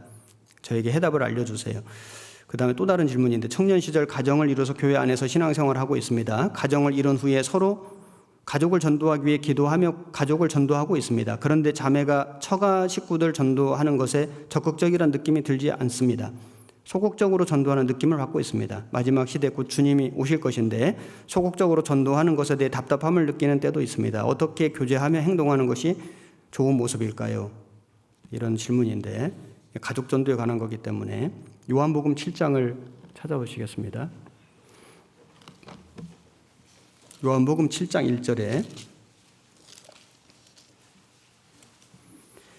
이후에 예수께서 갈릴리에서 다니시고 유대에서 다니려 아니하심은 유대인들이 죽이려 함이러라. 유대인의 명절인 초막절이 가까운지라 그 형제들이 예수께 이르되 당신의 행하는 일을 제자들도 보게 여기를 떠나 유대로 가소서. 스스로 나타나기를 구하면서 묻혀서 일하는 사람이 없나니 이 일을 행하려 하거든 자신을 세상에 나타내소서 하니 이는 그 형제들이라도 예수를 믿지 아니함이러라. 형제들이라도 예수를 믿지 아니함이러라. 하물며 예수님도 자기 형제들에게 전도를 못했습니다. 전도가 안 됐습니다. 예수님을 안 믿었습니다. 그 형제들이 한 집에서 살면서 그 예수님을 보고 예수님의 이적도 보고 다 받지 않았겠습니까? 근데 안 믿는 거예요. 이 가족 전도가 쉬운 건 아닙니다. 이게 정말 어려운 거다. 왜 안 될까? 정말 어려운 거다. 이게 쉬운 게 아니다는 것을 일단 생각하고, 그러나 불가능하지 않다. 왜냐하면 예수님이 생전에는, 공생의 기간에는 이게 안 됐는데 예수님이 돌아가시고 부활 승천하신 후에 형제들이 믿었습니다. 그래서 그 사도행전 1장에 보면은 제가 그냥 읽겠습니다. 여기 이 다락방에 이제 예수님의 그 돌아가신 후에 성령 강림을 기다렸을 때에 여기 보면 베드로, 요한, 야고보, 안드레, 빌립, 도마, 바둘로메, 마태, 알페오 아들 야고보, 이게 모여 있는 사람들이, 제자들이, 셀로인 시모, 야고보의 아들 유다가 다 거기 있어. 여자들과 예수의 모친 마리아와 예수의 아우들로 더불어 마음을 같이하여 저녁 기도에 힘쓰. 예수님 아우들이 여기 모여 있었습니다. 예수님조차도 가족들을 전도하는데 많은 시간이 걸렸습니다. 그리고 그 예수님의 그 고향, 그 다음에 친척들, 그들도 믿지 않았습니다. 그래서 예수를 배척한지라 자기 고향과 자기 집 외에서는 존경을 받지 않음이 없느니라 하시고 저희의 믿지 않음을 인하여 거기서 많은 능력을 행치 아니하시니라. 예수의 친속들이 듣고 붙들러 나오니 그가 미쳤다. 예수님 친척들이 예수 미쳤다고 했습니다. 그래서 우리가 이 가족을 전도하는 것은 우리에게 주신 사명인 것은 맞는데 이것이 간단하고 쉬운 건 결코 아니다. 예수님도 가족 전도하는데 어려움이 있으셨다. 그러나 결국은 가족들이 전도가 된 거니까 우리도 이것이 어려운 일은 맞지만은 반드시 해 주실 것을 믿고 이제 기도하면서 하는데, 그래서 이 전도 자체는 어렵지만은 그 여리고성 무너진 거 아시죠? 그 하나님 말씀을 따라 가지고 조용히 6일 동안은 정말 조용히 하루에 한 바퀴씩 조용히, 그 다음에 꾸준히 매일 한 바퀴씩 꾸준히 꾸준히 서둘지 않고 조급하지 않고 성실하게, 그 다음에 언약궤를 메고 하나님의 말씀을 의지하고 돌았습니다. 그렇게 돌고 그 여호수아 6장 1절부터 쭉 읽어보시면은, 별도로 읽어보십시오. 그러면은 거기 보면은 너희 모든 군사는, 백성은 다, 이게 뭐냐면 함께 돌았습니다. 함께. 교회와 함께 하는 거다. 이게 혼자는 안 돼도 교회와 함께 하면 되는 게 있거든요. 그래서 결국에는 그 견고한 여리고성이 얼마나 견고한 줄 아십니까? 이게 무너지는 게 이게 불가능한 성입니다. 인간적으로 봤을 때는. 저희 아버지도 여리고 성이었습니다. 저희 어머니도 여리고 성이었습니다. 야, 우리 아버지가 진짜 구원받을 수 있을까? 안 될 것 같은 거예요. 여리고성인 겁니다. 어머니가 여리고성인 거예요. 다 무너졌습니다. 무너집니다. 그래서 어렵지만은 안 되는 게 아니기 때문에 포기하지 말고 끝까지 해야 됩니다. 그 부모님이 살아계시고 내가 살아있는 것은 기회가 열려있는 거지 않습니까? 하나님이 기회를 주시고 있는 거예요. 그리고 여리고성이 6일 동안 돌았지만은 아무 변함 없었습니다. 마지막 7일째 7바퀴 돌 때에 와르르 무너졌거든요. 사람의 마음에 금이 가고 사람의 마음이 구원받을 그 준비가 되는데 우리는 못 느낄 수 있거든요. 어느 순간에 무너지는 때가 있는 겁니다. 포기하지 말고 끝까지 전도해야 됩니다. 그 아브라함이 조카 롯을 그 전쟁에서 포로 잡혀갔을 때에 318명 데리고 가서 그 군사들 데리고 가서 단까지 쫓아가서 호바까지 쫓아가서 그 단 호바가 헤브론 살던 곳에서 280km 떨어진 곳이거든요. 말이 그렇지 280km면 엄청난 거리입니다. 지금 뭐 자동차로 가도 3시간 걸릴 텐데 거기를 밤에 가서 그들을 쳐서 파하고 다 찾아왔더라. 단까지 호바까지 끝까지 우리는 절대 포기하지 않고 그 아브라함이 롯을 건진 것처럼 처음에는 기도로 건졌지 않습니까? 기도로 50명 있으면 뭘 하시겠습니까? 40명, 30명, 20명, 10명까지 그러다가 이제 기도로 건지고 그 다음에 칼로 건지고 칼로 가서 그 포로에서 그들을 다 찾아왔습니다. 우리가 전도하는 일에 대해서는 포기하면 안 되겠다.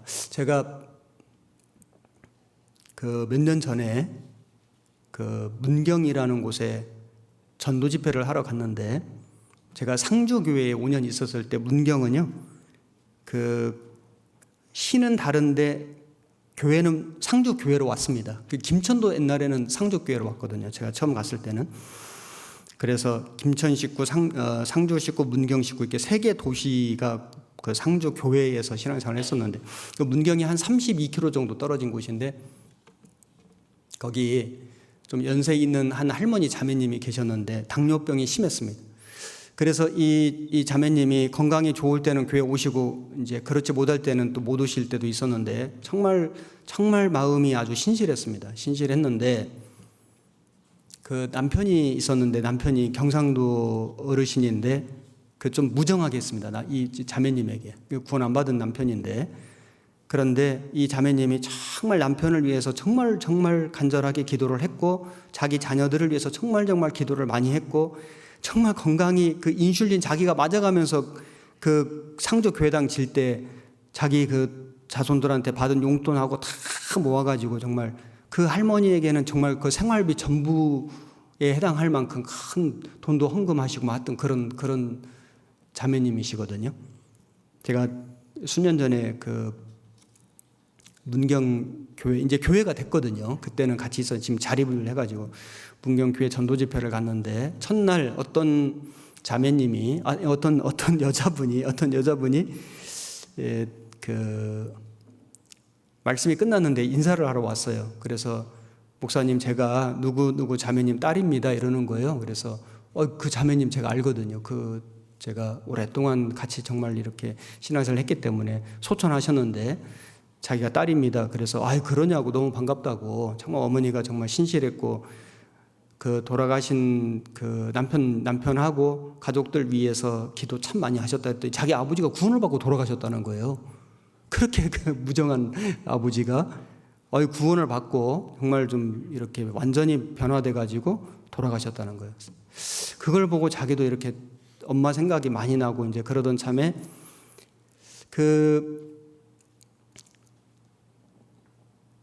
제가 전도 집회를 하러 간다는 이야기를 이제 우리 문경교회 식구들을 통해서 들었는데 꿈속에 엄마가 나타나 가지고 꼭 집회 가서 목사님께 인사해라 이렇게 엄마가 당부를 하더라는 거예요. 그래서 자기가 목사님한테 인사드리러 왔다는 겁니다. 그래서 이제 자기 너무 지금 바쁘고 몸이 너무 힘들어 가지고 오늘만 그냥 이렇게 이제 인사드리고 간다고 이렇게 하고 그래서 아쉽지만 알았다고 시간 되면 꼭 오시라고 했는데 그 다음날 또 왔어요. 수요일도 왔어요. 수요일날은 밥을 사줬어요. 그래서 밥을 사면서 또 얘기를 하시는데 또 꿈에 엄마가 나타나 가지고 목사님 밥 사드려라. 목사님 밥 사드려라. 그게 꿈인지 자기 생각인지 자꾸 엄마가 떠오르면서 엄마가 그렇게 말하는 것처럼 자꾸 그게 들리고 느껴지더라는 거예요. 그래서 목사님 오늘 제가 밥을 사게 됐습니다. 그러더니 끝까지 말씀 듣고 구원을 받았어요. 그리고 제가 이제 그 몇 주 후에 상주교회도 전도 집회를 하러 갔거든요.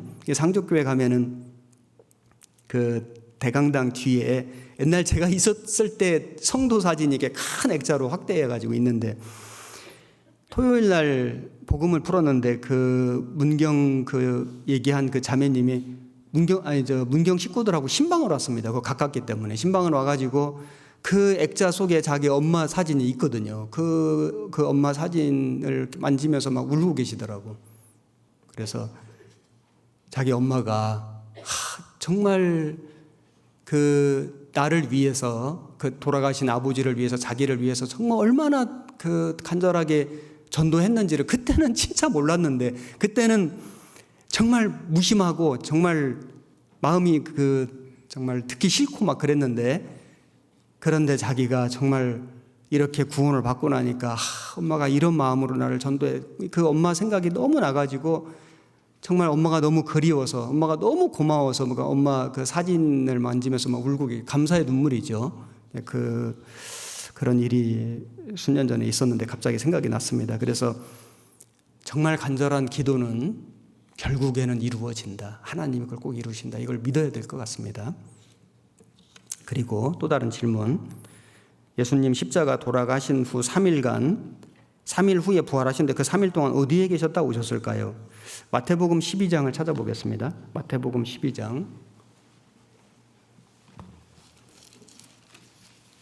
40절에 마태복음 12장 40절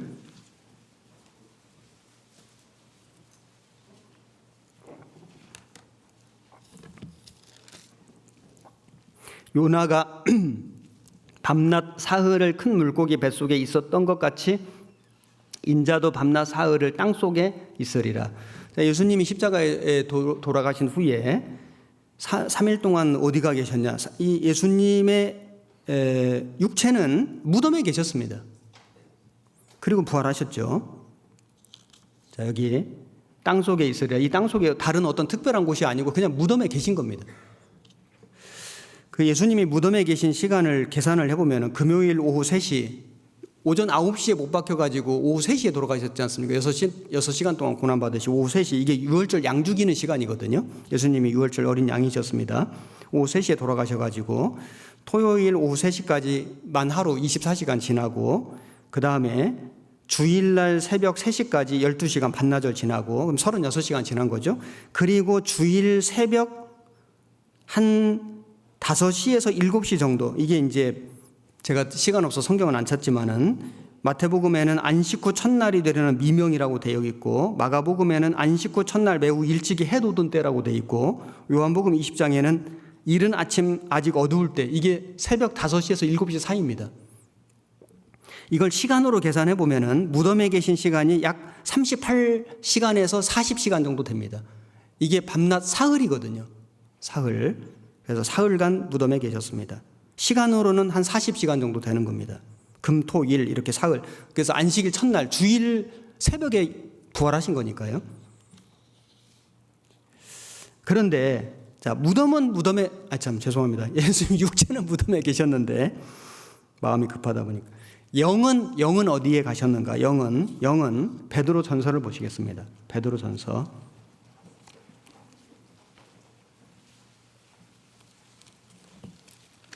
베드로전서 3장 18절에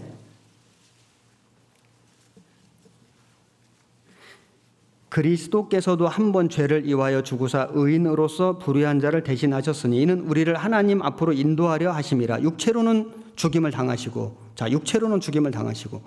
영으로는 살리심을 받으셨으니 저가 또한 영으로는 옥에 있는 영들에게 전파하시니라. 그 옥에 있는 영들은 전에 노아의 날 방주 예비할 동안 하나님이 오래 참고 기다리실 때 순종치 아니하던 자들이라. 방주에서 물로 말미암아 구원을 얻은 자가 몇 명뿐이니 겨우 8명이라. 자, 여기 예수님의 영은 옥에 있는 이 순종치 아니하던 자들에게 가셨다는 겁니다. 가서 전파하셨다. 자, 이게 무슨 말씀이냐면은 창세기 6장 찾아보겠습니다. 창세기 6장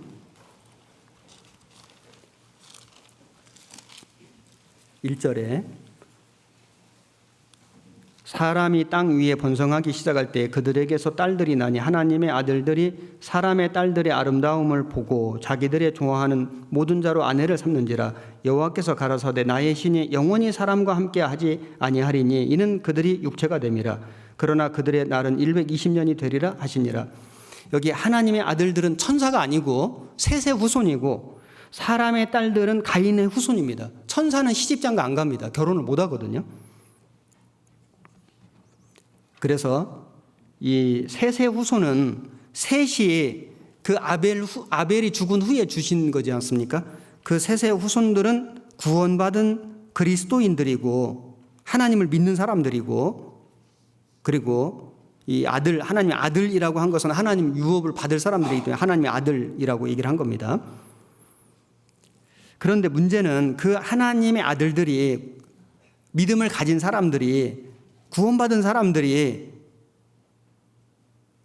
사람의 딸들, 즉 가인의 후손들, 이 세상 사람들, 죄짓고 사는 사람들하고 타협하고 육신적이고 정욕적인 삶을 살아간 겁니다. 그래서 그들이 3절에 육체가 됨이라, 이 육체가 됨이라, 이 말이 이 몸 마디가 됐다 이 말이 아니고 타락한 인간이 되었다, 타락했다 그 말이죠. 그리스도인이 타락해서 산 겁니다. 그래서 하나님이 여기 3절에 보시면은 나의 신이 영원히 사람과 함께 하지 아니하리니, 여기 영원히 사람과 함께 하지 아니하리니 이 뜻이 완전히 떠난다 그게 아니고요. 더 이상 다투지 아니하리니, 그 영어 성경에는 컨텐드 스트라이브, 더 이상 싸우지 아니하리니, 이런 의미입니다. 이게 정확한 의미가 뭐냐면은 부모들이 자식이 잘못된 길을 가고 막 고집할 때 계속 다투지 않습니까? 막 싸우고 그만해, 하지 마, 해선 안 돼, 막 하고 계속 하다가 어느 순간에 몰라, 이제 너 마음대로 해. 더 이상 안 싸운다. 이제 손을 놓는다. 하나님이 계속 그 믿음의 후손들하고 그렇게 살면 안 돼, 타락하게 살면 안 돼, 계속 싸우고 다투다가 딱 죄가 완전히 그 기준을 넘어가니까 손을 딱 놔버린 거예요. 그래서 더 이상 다투지 아니하, 더 이상 싸우지 아니하리니, 그러나 그래도 자비하신 하나님이라 120년 기다려 주신 겁니다. 자, 그 의미입니다. 그래서 그 믿음의 사람들이, 셋의 후손들이 육체로는 홍수 때 죽었습니다. 심판받아가지고. 영은 여기 옥에 갇혀 있는 거예요. 그래서 예수님이 그들에게 가가지고, 자, 베드로전서 다시 보시겠습니다. 베드로전서 4장에 6절에 4장 6절, 이를 이와여 죽은 자들에게도 복음이 전파되었으니 이는 육체로는 사람처럼 심판을 받으나 영으로는 하나님처럼 살게 하려 함이니라. 그래서 이 죽은 자들에게 복음이 전파됐다는 게 예수님이 십자가에 이루신 그 복음을 듣고 그제서야 구원받았다는 그 뜻이 아니고요. 그 뜻이 아니고 이미 그들은 구원받은 사람들인데 타락한 삶을 살았기 때문에 징계를 받고 있었는데, 예수님이 그 영이 십자가에서 죽으신 후 예수님의 영이 그 옥에 가서 그들에게 예수님이 이루신 복음을 확증해 주신 거다. 명확하게 해 주신 거다. 그래서 왜 이 말씀을 여기다가 베드로 사도가 언급을 했냐면은 3절부터 다시 보시면은 3절에 너희가 음란과 정욕과 술 취함과 방탕과 연락과 무법한 우상 숭배를 하여 이방인의 뜻을 쫓아 행한 것이 지나간 때가 족하도다. 이러므로 너희가 저희와 함께 그런 극한 방탕에 다름질하지 아니하는 것을 저희가 이상히 여겨 비방하나 저희가 산자와 죽은 자 심판하기를 예비하신 자에게 직고하리라. 그러면서 이 예수님의 영이 그 옥에 가서 전파했다, 이 말씀을 하신 거거든요. 구원받은 그리스도인들이 구원을 받았는데 이 세상과 이 죄와 구별돼서 거룩하게 살아가야 되는데 그렇게 안 했을 때, 그래서 지나간 때가 촉하도다. 그런데 그런 방탕 속에 살게 되면은 비록 셋의 후손들이, 하나님의 아들들이 구원은 받았지만 가인의 후손들과 섞여서 타협해서 타락해서 살아가니까 그들이 징계받은 것처럼, 징계받은 거거든요. 징계받은 것처럼 징계받기 때문에 구원받은 성도들이 세상과 타협하지 말고, 죄와 타협하지 말고 올바르게 살아가야 할 것을 강하게 권고해 주시는 말씀이죠. 그래서 너희가 저희와 함께 그런 극한 방탕에 다름질하지 아니하는 것을 저희가 이상히 여기 비방하나, 그렇게 극한 방탕에 다름질해서 살아가면 안 된다는 것을 강하게 권고해 주는 말씀으로 예수님의 영이 사흘 동안에 그 옥에 가서 전파했다, 이걸 말씀하신 겁니다. 그러니까 예수님의 육체는 무덤에 계셨고요, 영은 옥에 가서 전파했다, 이렇게 이해하시면 되겠습니다. 그 다음에 9번째, 자녀의 성교육에 대한 질문인데, 한국의 미래는 어린아이의 교육이 어떤 방향으로 가느냐에 따라서 제대로 된 인성교육이 좌우되는데, 현실은 참교육이 실종된 상태입니다. 차별금지법이라는 명목 아래 성소수자를 옹호하는, 성이 타락하고 동성연애자를 지지하는 학교 교육이 너무 심각합니다. 가정과 교회에서 이런 교육을 자주 시켜야 할 것 같습니다. 자, 이 내용을 제가 좀 말씀드리려고 준비를 했는데 시간이 지금 많이 돼서 이거는 제가 내일 학부모 교육 때 좀 언급을 해보겠습니다. 좀 넘어가 보겠습니다. 이게 지금 내용이 많아가지고, 지금 세상은 완전히 이제 그 한계를 지났거든요. 그 홍수 사건이 있을 때 그 창세기 6장에 보면은 온 땅이 하나님 앞에 패괴하고 강포가 충만하여, 이 패괴하였다. 이 패괴했다는 뜻이 뭐냐면은 성적으로 완전히 타락했다, 그 말이거든. 지금 우리 시대가요, 완전히 패괴한 시대입니다. 강포가 폭력적인 시대가 됐다. 지금 우리 시대가 그런 시대거든요. 싸우고 폭력적이고 분노 조절이 안 되고, 그 다음에 완전히 성적으로 타락하고, 자, 그런 시대에 홍수 심판이 왔는데, 지금 우리 시대는 이 노아 홍수 시대보다도 더, 소돔과 고모라 시대보다도 더 성적으로 타락한 시대입니다. 그래서 문제는 뭐냐면은 이제 이걸 세상 교육이, 나라가 법으로 이걸 동성연애를 합법화하고 이걸 가르치고, 이게 문제인데, 교회는 성경대로 가르쳐야 된다. 교회는 그런 동성애자를 돌로 쳐 죽이라고 했거든요. 이건 내일 제가 좀 말씀드리겠습니다. 이건 정말 가정에서, 교회, 학교에서 이걸 가르쳐야 될 문제. 세상 교육에는 더 이상 이제는 희망이 없습니다. 우리 아이들을 거기 맡겨놓을 수가 없습니다. 교회에서 말씀대로 가르쳐야 한다. 그 다음에 이건 내일 좀 말씀드리고, 10번째, 자녀의 독립시기. 성인이 되었다고 부모를 떠나 독립하는 게 맞는지, 어떻게 교제를 해야 할지 모르겠어요. 제가 어제 이 행복한 부부 말씀드리면서 말씀드렸는데, 남자가 부모를 떠나 아내와 연합하여 한 몸을 이룰지로다. 이게 이제 하나님의 법칙인데요. 부모를 떠난다는 건 이게 이제 경제적으로 자립하는 거, 그 다음에 신앙적으로도 자립하는 거, 독립하는 걸 말하는 건데, 결혼해서 떠나라는 거거든요. 결혼해서. 이것이 원칙이고요. 결혼해서 떠나는 게 원칙인데 예외적인 경우는 있을 수 있다. 뭐 군대 갈 때 집 떠나는 거지 않습니까? 그 다음에 어디 지방으로, 해외로 유학 간다. 어디 취직이 됐는데 좀 먼 지방으로 취직이 됐다. 그럼 부모 떠나서 따로 집을 얻어서 살아야죠. 결혼하기 전이라도. 어떤 병을 치료하기 위해서 어디 가 있는다. 특별한 가정 상황으로 부모랑 같이 못 있을 어떤 상황에서 좀 따로 있을 수 있겠죠. 그죠? 제가 어느 지역교회 있을 때 어떤 부모님이 고민을 많이 하시다가 오셔가지고 상담을 하셨는데, 아들이 있는데 장애가 있습니다. 그런데 이제 이 아들이 좀 나이가 좀 있거든요. 근데 이 부모님 마음에서는 이 자녀를 이렇게 놓을 수가 없는 거예요. 자기가 데리고 있어야 되는 거예요. 평생, 지금까지도 있었고. 그런데 이 장애가 있는 이 아들 형제가 계속 자립을 하겠다고 하는 겁니다. 따로 살아보겠다고. 그래서 막 집도 뭐 이렇게 어떤 그런 그 나라에서 주는 혜택도 있고 해가지고 그게 다 조건이 되는 거예요. 부모님이 오셨는데 자기는 아무리 생각해도 이 아들을 이렇게 독립시키면 안 될 것 같은데, 아들이 좀 중증 장애가 있거든요. 그런데 해보겠다고 하는, 이걸 어떻게 해야 됩니까? 이 아버지 마음에는 제가 당연하죠. 아버지가 데리고 있어. 이렇게 말해줄 줄 아는데 제가 독립시켜보세요. 본인이 해보겠다고 하니까, 하고 싶어 하니까. 아버지도 나이가 자꾸 들어가시고 연로하시는데 언제까지 그 아들을 보살피겠냐고. 본인이 해보고 싶다고 하니까 한번 시험적으로 해보라고 해서 자립을 했는데 잘 삽니다. 신앙생활도 잘합니다. 서로 유익이 있는 거죠. 그래서 꼭 결혼이 아니라도 어떤 특별한 상황에는 따로 살 수도 있습니다. 이 스라의 자녀라는 뜻은 무릎 아래 자녀라는 뜻인데, 부모 보호받는 울타리 같은, 그래서 이게 스라의 자녀가 몇 명입니까? 이렇게 묻지 않습니까? 부모의 보호가 있을 때는 부모의 울타리 속에 있는 게 맞고요. 부모 보호가 필요해요. 그런데 꼭 결혼을 안 하더라도 부모의 보호가 안 필요한 경우도 있을 수 있지 않습니까? 뭐 이렇게 딸이 관연해가지고 이제는 스스로 경제 생활도 하고 얼마든지 그런 어떤 능력도 있고, 그런데 굳이 부모랑 꼭 같이 살아야 되냐? 그럴 필요까지는 없다고 생각됩니다.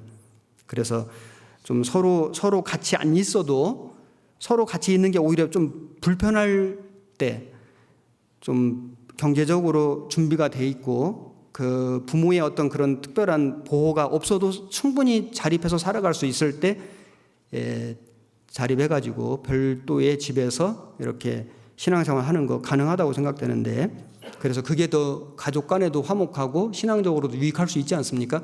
그런 경우가, 그런 예외적인 경우가 아닌데도 무조건 나는 성인 됐으니까 아버지 떠나야 된다, 이렇게 주장하는 건 옳지 않다고 생각됩니다.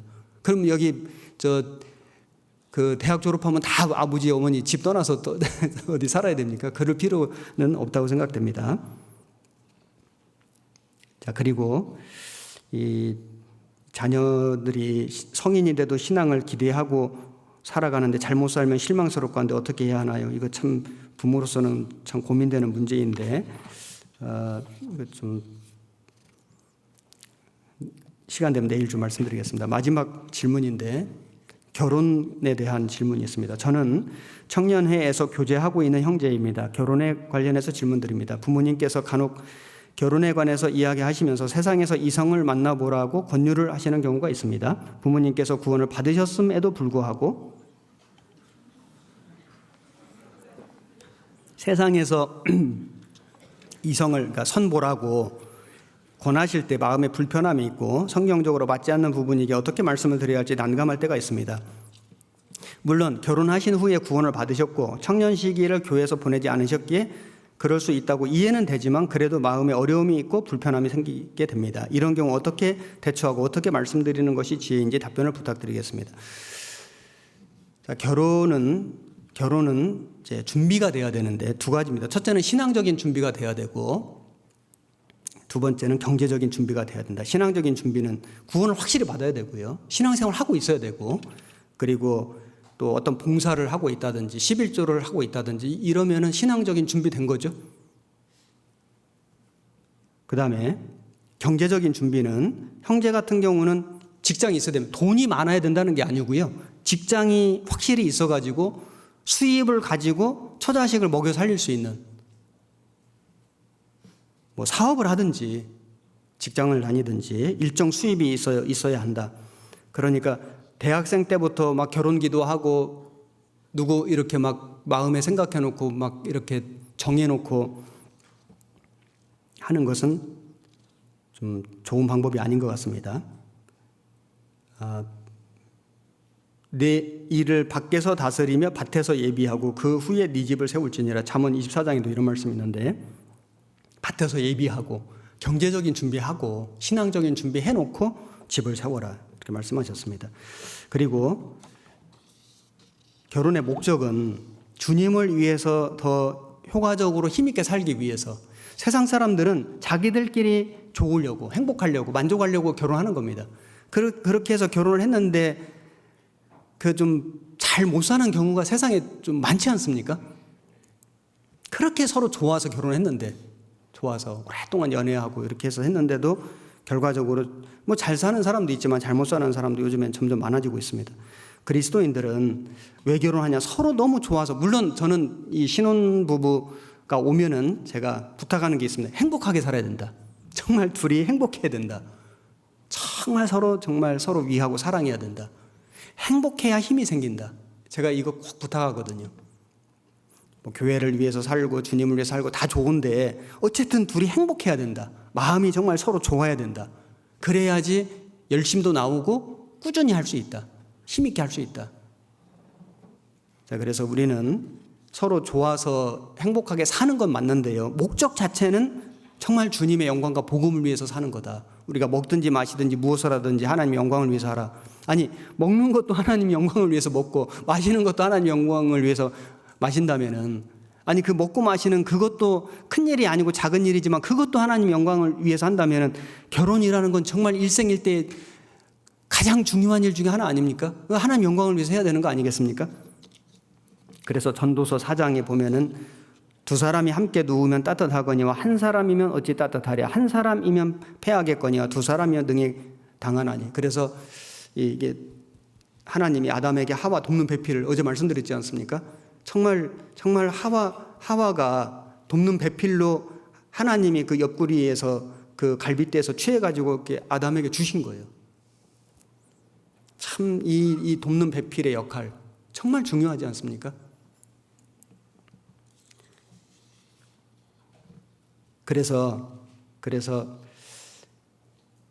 교회 안에 봉사하는 장로, 감독, 그 직분 얘기할 때 감독은 책망할 것이 없으면 한 아내의 남편이 되며 한 아내의 남편이 돼야 된다, 이걸 말씀했고, 집사들은 한 아내의 남편이 되어 자녀와 자기 집을 잘 다스리는 자일지니. 그래서 결혼은 하나님의 명령이고 그리고 축복이고 결혼해야 주님을 위해서 더 힘있게 살 수 있는 것이 맞습니다. 그래서 결혼해야 되는데 결혼을 해가지고 더 많은 사람에게, 더 많은 집안 사람에게 전도할 수 있고 하나님의 말씀을 그 자녀를 낳고 기르면서 그 어떤 고난 속에서 집안 사람들을 섬기면서 하나님 말씀을 더 체험적으로 깨닫는 것이 많이 있습니다. 그리고 책임감이 있기 때문에 더 부지런하게 살 수 있습니다. 더 성숙해질 수 있습니다. 그리고 결혼으로 인해서 결혼을 함으로써 정욕으로 인한 죄를 막을 수 있습니다. 절제할 수 없거든 혼인하라, 이런 말씀도 하셨지 않습니까? 그래서 하나님이 그 사람에게 주신 그 본능적인 욕구, 성욕도 하나님 주신 건데 이거를 정상적으로 사용하는 방법이, 유일한 방법이 결혼인 겁니다. 결혼은 합법적인 거예요.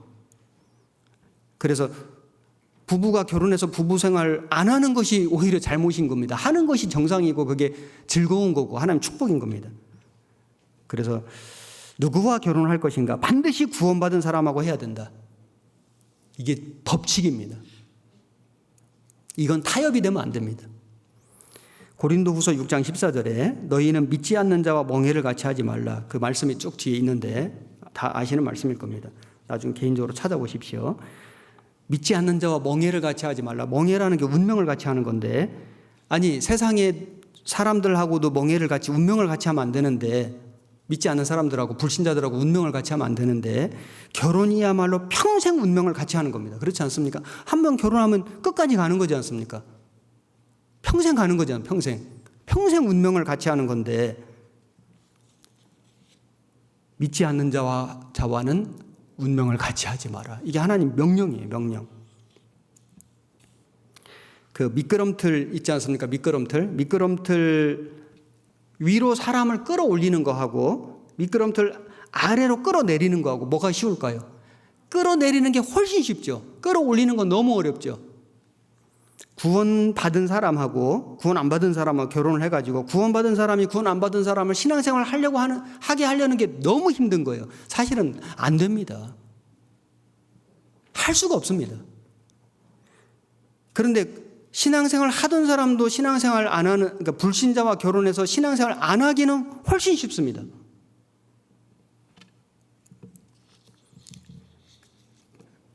구약 성경에 하나님이 믿지 않는 유대인 아닌 하나님의 선민 아닌 그 이방인들하고의 결혼을 엄격하게 금지하셨습니다. 금지하신 이유가 있습니다. 신명기를 보겠습니다. 신명기 7장 1절에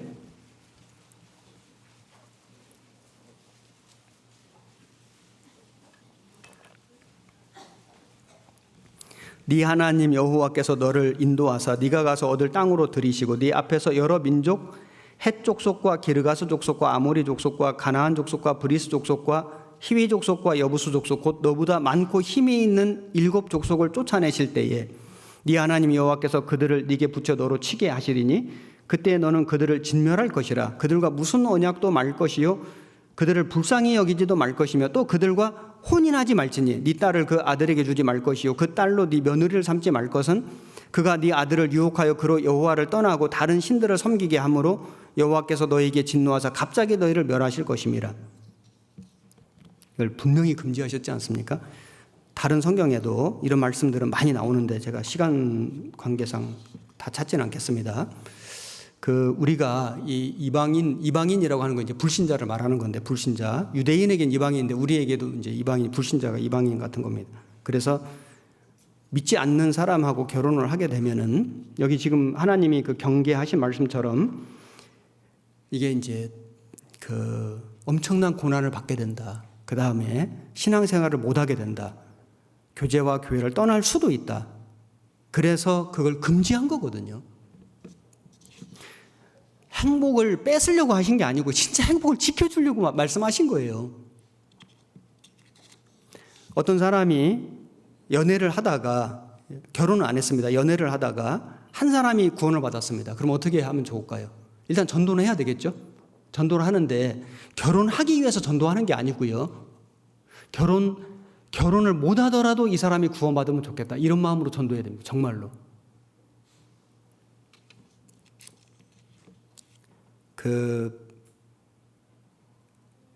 그렇게 해서 전도한 사람이 진짜 있습니다. 어떤 목사님 중에 연애하다가 구원을 받았는데 이 전도를 했는데 전도가 안 돼서 헤어졌습니다. 그래 헤어졌는데 여자가 나중에 스스로 찾아서 말씀 듣고 구원 받아가지고 나중에 결혼을 했다는 분이 제가 이야기를 들었는데 정말로 그 영혼을 위해서 전도해야지 결혼을 위해서 전도하면 안 됩니다. 하나님을 속일 수가 없지 않습니까? 전도는 선교가 아니다. 참 죄송합니다. 결혼은 선교가 아니다. 전도하려고 결혼하는 게 아니다. 전도를 할 수 있다는 50%의 확률로 좋은 조건의 불신자와 결혼하는 것보다 조금 부족하더라도 100% 확실히 구원받은 사람하고 결혼하는 것이 훨씬 더 행복하다. 조건이 훨씬 좋습니다.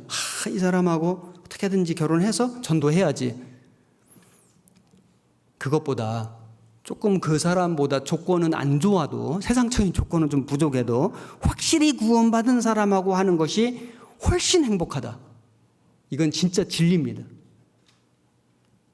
이건 타협해서는 안 됩니다. 이거 제가 특별히 드리는 말씀이 결코 아니거든요. 우리 신앙생활 오래 하신 분들은 너무 잘 아실 겁니다. 우리 교회가 성경이 처음부터 말씀하신 겁니다. 그래서 우리 안산교회에서 제가 연초에 이미 우리 봉사위원들과 다 교제하고 임원들하고도 교제하고 다 전 성도에게 공지한 내용 중에 믿음 안에서 하는 결혼 외에는 교회에서 공식 광고 안 한다. 이거 말씀드렸지 않습니까? 이게 뭘 안 돌본다 그런 의미가 전혀 아닙니다. 이걸 오해하시면 안 되거든요. 전혀 알리지 말라 그 말이 아니고요. 공식 광고를 안 한다고요. 소식지에 내고 전체 성도 앞에 공식 광고하고 축하 광고하고 그거를 조심한다. 그걸 하지 않는다. 이유는 그게 교회에 다른 성도들에게 선한 영향력을 주지 못하기 때문에 우리가 믿는 것과 아는 것이 하나가 되어야 되잖아요. 청년들 같은 경우는 가르침 받는 것과 교회가 행하는 것과 일치가 돼야 되거든요. 근데 가르침 받는 거는 안 된다. 이방인하고 사귀면 안 된다. 이방인하고 결혼하면 안 된다.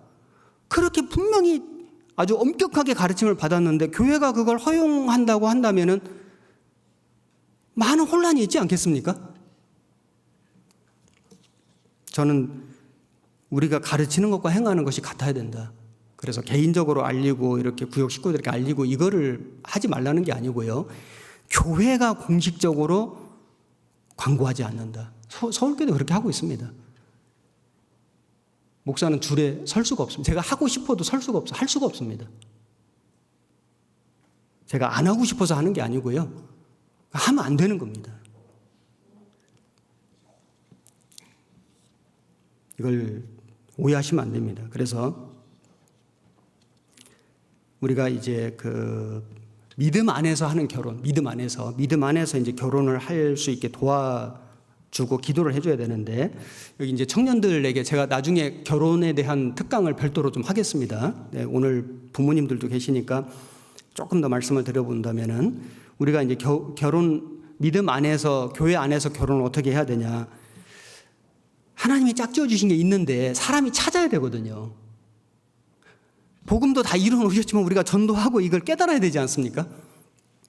그래서 이제 결혼 정년기가 되고 결혼할 준비가 되고 결혼해야 되는 청년들은, 또 부모님들도 그럴 수 있는데, 이제 그 결혼을 위해서 어떤 우리가 시도를 해야 되는데, 청년들은 자기가 원하는 배우자의 어떤 상을, 배우자상, 이런 형제면 좋겠다, 이런 자매를 좀 이렇게 쭉 한번 써보십시오. 이건 제가 개인적으로 그냥 드리는 어떤 방법인데, 10가지든 20가지든 쭉 이렇게 써보고, 그 다음에 이제 계속 기도하고 성경 읽고 하면서 이것이 정말로 내 욕심으로 기록한 것인지 믿음으로 기록한 것인지를 잘 살펴보면서, 욕심으로 한 거면 지우고 믿음으로 한 거는 놔두고 이렇게 뭐 해보시면은 이게 진짜 믿음으로 하는 건지 내가 지금 내 욕심으로 하는 건지 이게 거의 구별된다고 생각됩니다. 본인이 그걸 알게 될 겁니다. 그래서 내가 원하는 사람이 아니라 주님이 원하시는 사람, 내가 기쁜 사람이 아니라 하나님이 기뻐하시는 사람을 만나게 해달라고 기도해야 된다. 그래서 하나님이 짝 지어 주신 것을 사람이 나누지 못할, 하나님이 짝 지어 주신 짝이 반드시 있다. 이것도 믿어야 되거든요. 그런데 저절로 되지는 않습니다. 제가 우리 여기 목사님들께도 지금 여러 번 부탁을 드렸는데, 우리 결혼 대상이 되는 분들을 위해서 정말 전도하듯이 중매를 도와야 한다. 어쩌다가 중매가 되는 게 아니고요. 정말 명단을 놓고 개인 면담을 하고 계속 기도하면서 정말 그 결혼을 할 수 있는, 정말 하나님 짝 주신 짝을 잘 찾을 수 있게 적극 도와드려야 한다. 전도하듯이 중매해야 한다. 이걸 제가 계속 부탁하고 있습니다. 기회가 되면 저도 할 겁니다. 그리고 이제 우리 청년들은 결혼할 준비가 되면은 뭐 기다리는 것도 좋지만은 좀 적극적으로 의사를 표현하는 것도 좋습니다. 제가 우리 목사님들께 일일이 다 면담하라고 부탁을 드리는데, 또 어떤 경우에 어떤 기회가 안 돼서 못 할 수도 있지 않습니까? 그래서 개인적으로 찾아가든지 전화하든지 이렇게 자기 결혼 기도하고 있습니다. 준비하고 있습니다. 좀 이렇게 상담하고 하는 것이 좋겠습니다. 그리고 혹시 마음속에 내가 정말 어떤 형제가 마음에 있고 어떤 자매가 좀 이렇게 마음에 있고 결혼 상대자로서 내가 좋아지는 그런 마음이 있으면은 그걸 뭐 꼭 부끄럽게 생각하지 말고 목사님하고 이렇게 말씀드려보고 의논하는 것 좀 좋다고 생각합니다. 개인적으로 몰래 은밀하게 이성교제하고 연애하는 것이 잘못이 있는 거지. 그렇게 하면은 그것이 문제가 좀 있는 거지. 마음에 있는 사람이 있을 때 목사님하고 의논하고 상담하는 건 저는 좋은 방법이라고 생각합니다. 그래서 그렇게 기도하고, 또 우리 목사님들도 노력하시고 하시겠지만은 여러분들도 그런 적극적인 마음을 가지고 교제하시길 바라고, 특히 여기 우리 이제 교회 어른들도 있지 않습니까? 오래되신 집사님들도 있고, 좀 우리 청년들 중에 좀 좋은 짝이 있으면은 개인적으로 하시면 좀 어려움이 있을 수 있습니다. 이게 이제 좀 복잡해질 수 있거든요. 그러니까 좀 이렇게 어떤 중매할 만한 그런 쌍이 있으면은 먼저 중매하기 전에 목사님들하고 의논하고 해주시면 좋겠습니다. 해주시는 건 참 좋은데 의논하고, 왜냐하면 이게 겹칠 수도 있고 복잡할 수 있거든요. 그래서 정말 이 결혼이 너무 중요하고, 또 이렇게 서로 소개시켜주고 이렇게 하는 그것이 너무 조심스럽고, 정말 조심스럽고, 그걸로 인해서 어떤 신앙의 상처나 마음의 문제가 되면 절대 안 되기 때문에, 그리고 이걸 우리 청년들도 정말 이걸 비공개해야 됩니다. 누굴 만나고 하는 이것에 대해서 이렇게 친한 친구들끼리 막 이야기하고 물어보고 막 이렇게 하면 이게 나중에 이것이 유익이 안 됩니다. 여러 어려움을 가져올 수 있기 때문에, 그래서 허락된 교제를 해야 된다. 은밀하게 교제하는 것은 문제가 있습니다. 그래서 제가 이 결혼에 대해서 좀 우리 청년들에게 별도로 시간이 되면은 좀 자세하게 한 번 더 말씀드려볼 기회를 가져보도록 하겠습니다. 오늘은 여기까지 말씀드리고 기도하겠습니다. 하나님, 정말 감사드립니다. 우리를 구원해 주시고 하나님의 몸된 교회 안에 말씀을 쫓아 살아갈 수 있게 해주신 은혜 앞에 감사드립니다. 오늘 가정생활에 대한 몇 가지 질문에 대해서 성경에서 같이 답을 찾아보는 시간을 가졌습니다. 우리 형제 자매님들의 마음속에 하나님의 말씀이 심겨지고 또 그 말씀에 순종해서 살아가는 가운데 하나님 주시는 은혜와 축복을 받는 우리 형제 자매님들 되게 도와주옵소서. 내일은 주일입니다. 주님, 온 성도가 함께 모여서 또 하나님께 찬양하고 말씀을 배우며 교제할 수 있게 도와주옵소서. 우리를 사랑하시는 예수님 이름으로 기도드렸습니다. 아멘.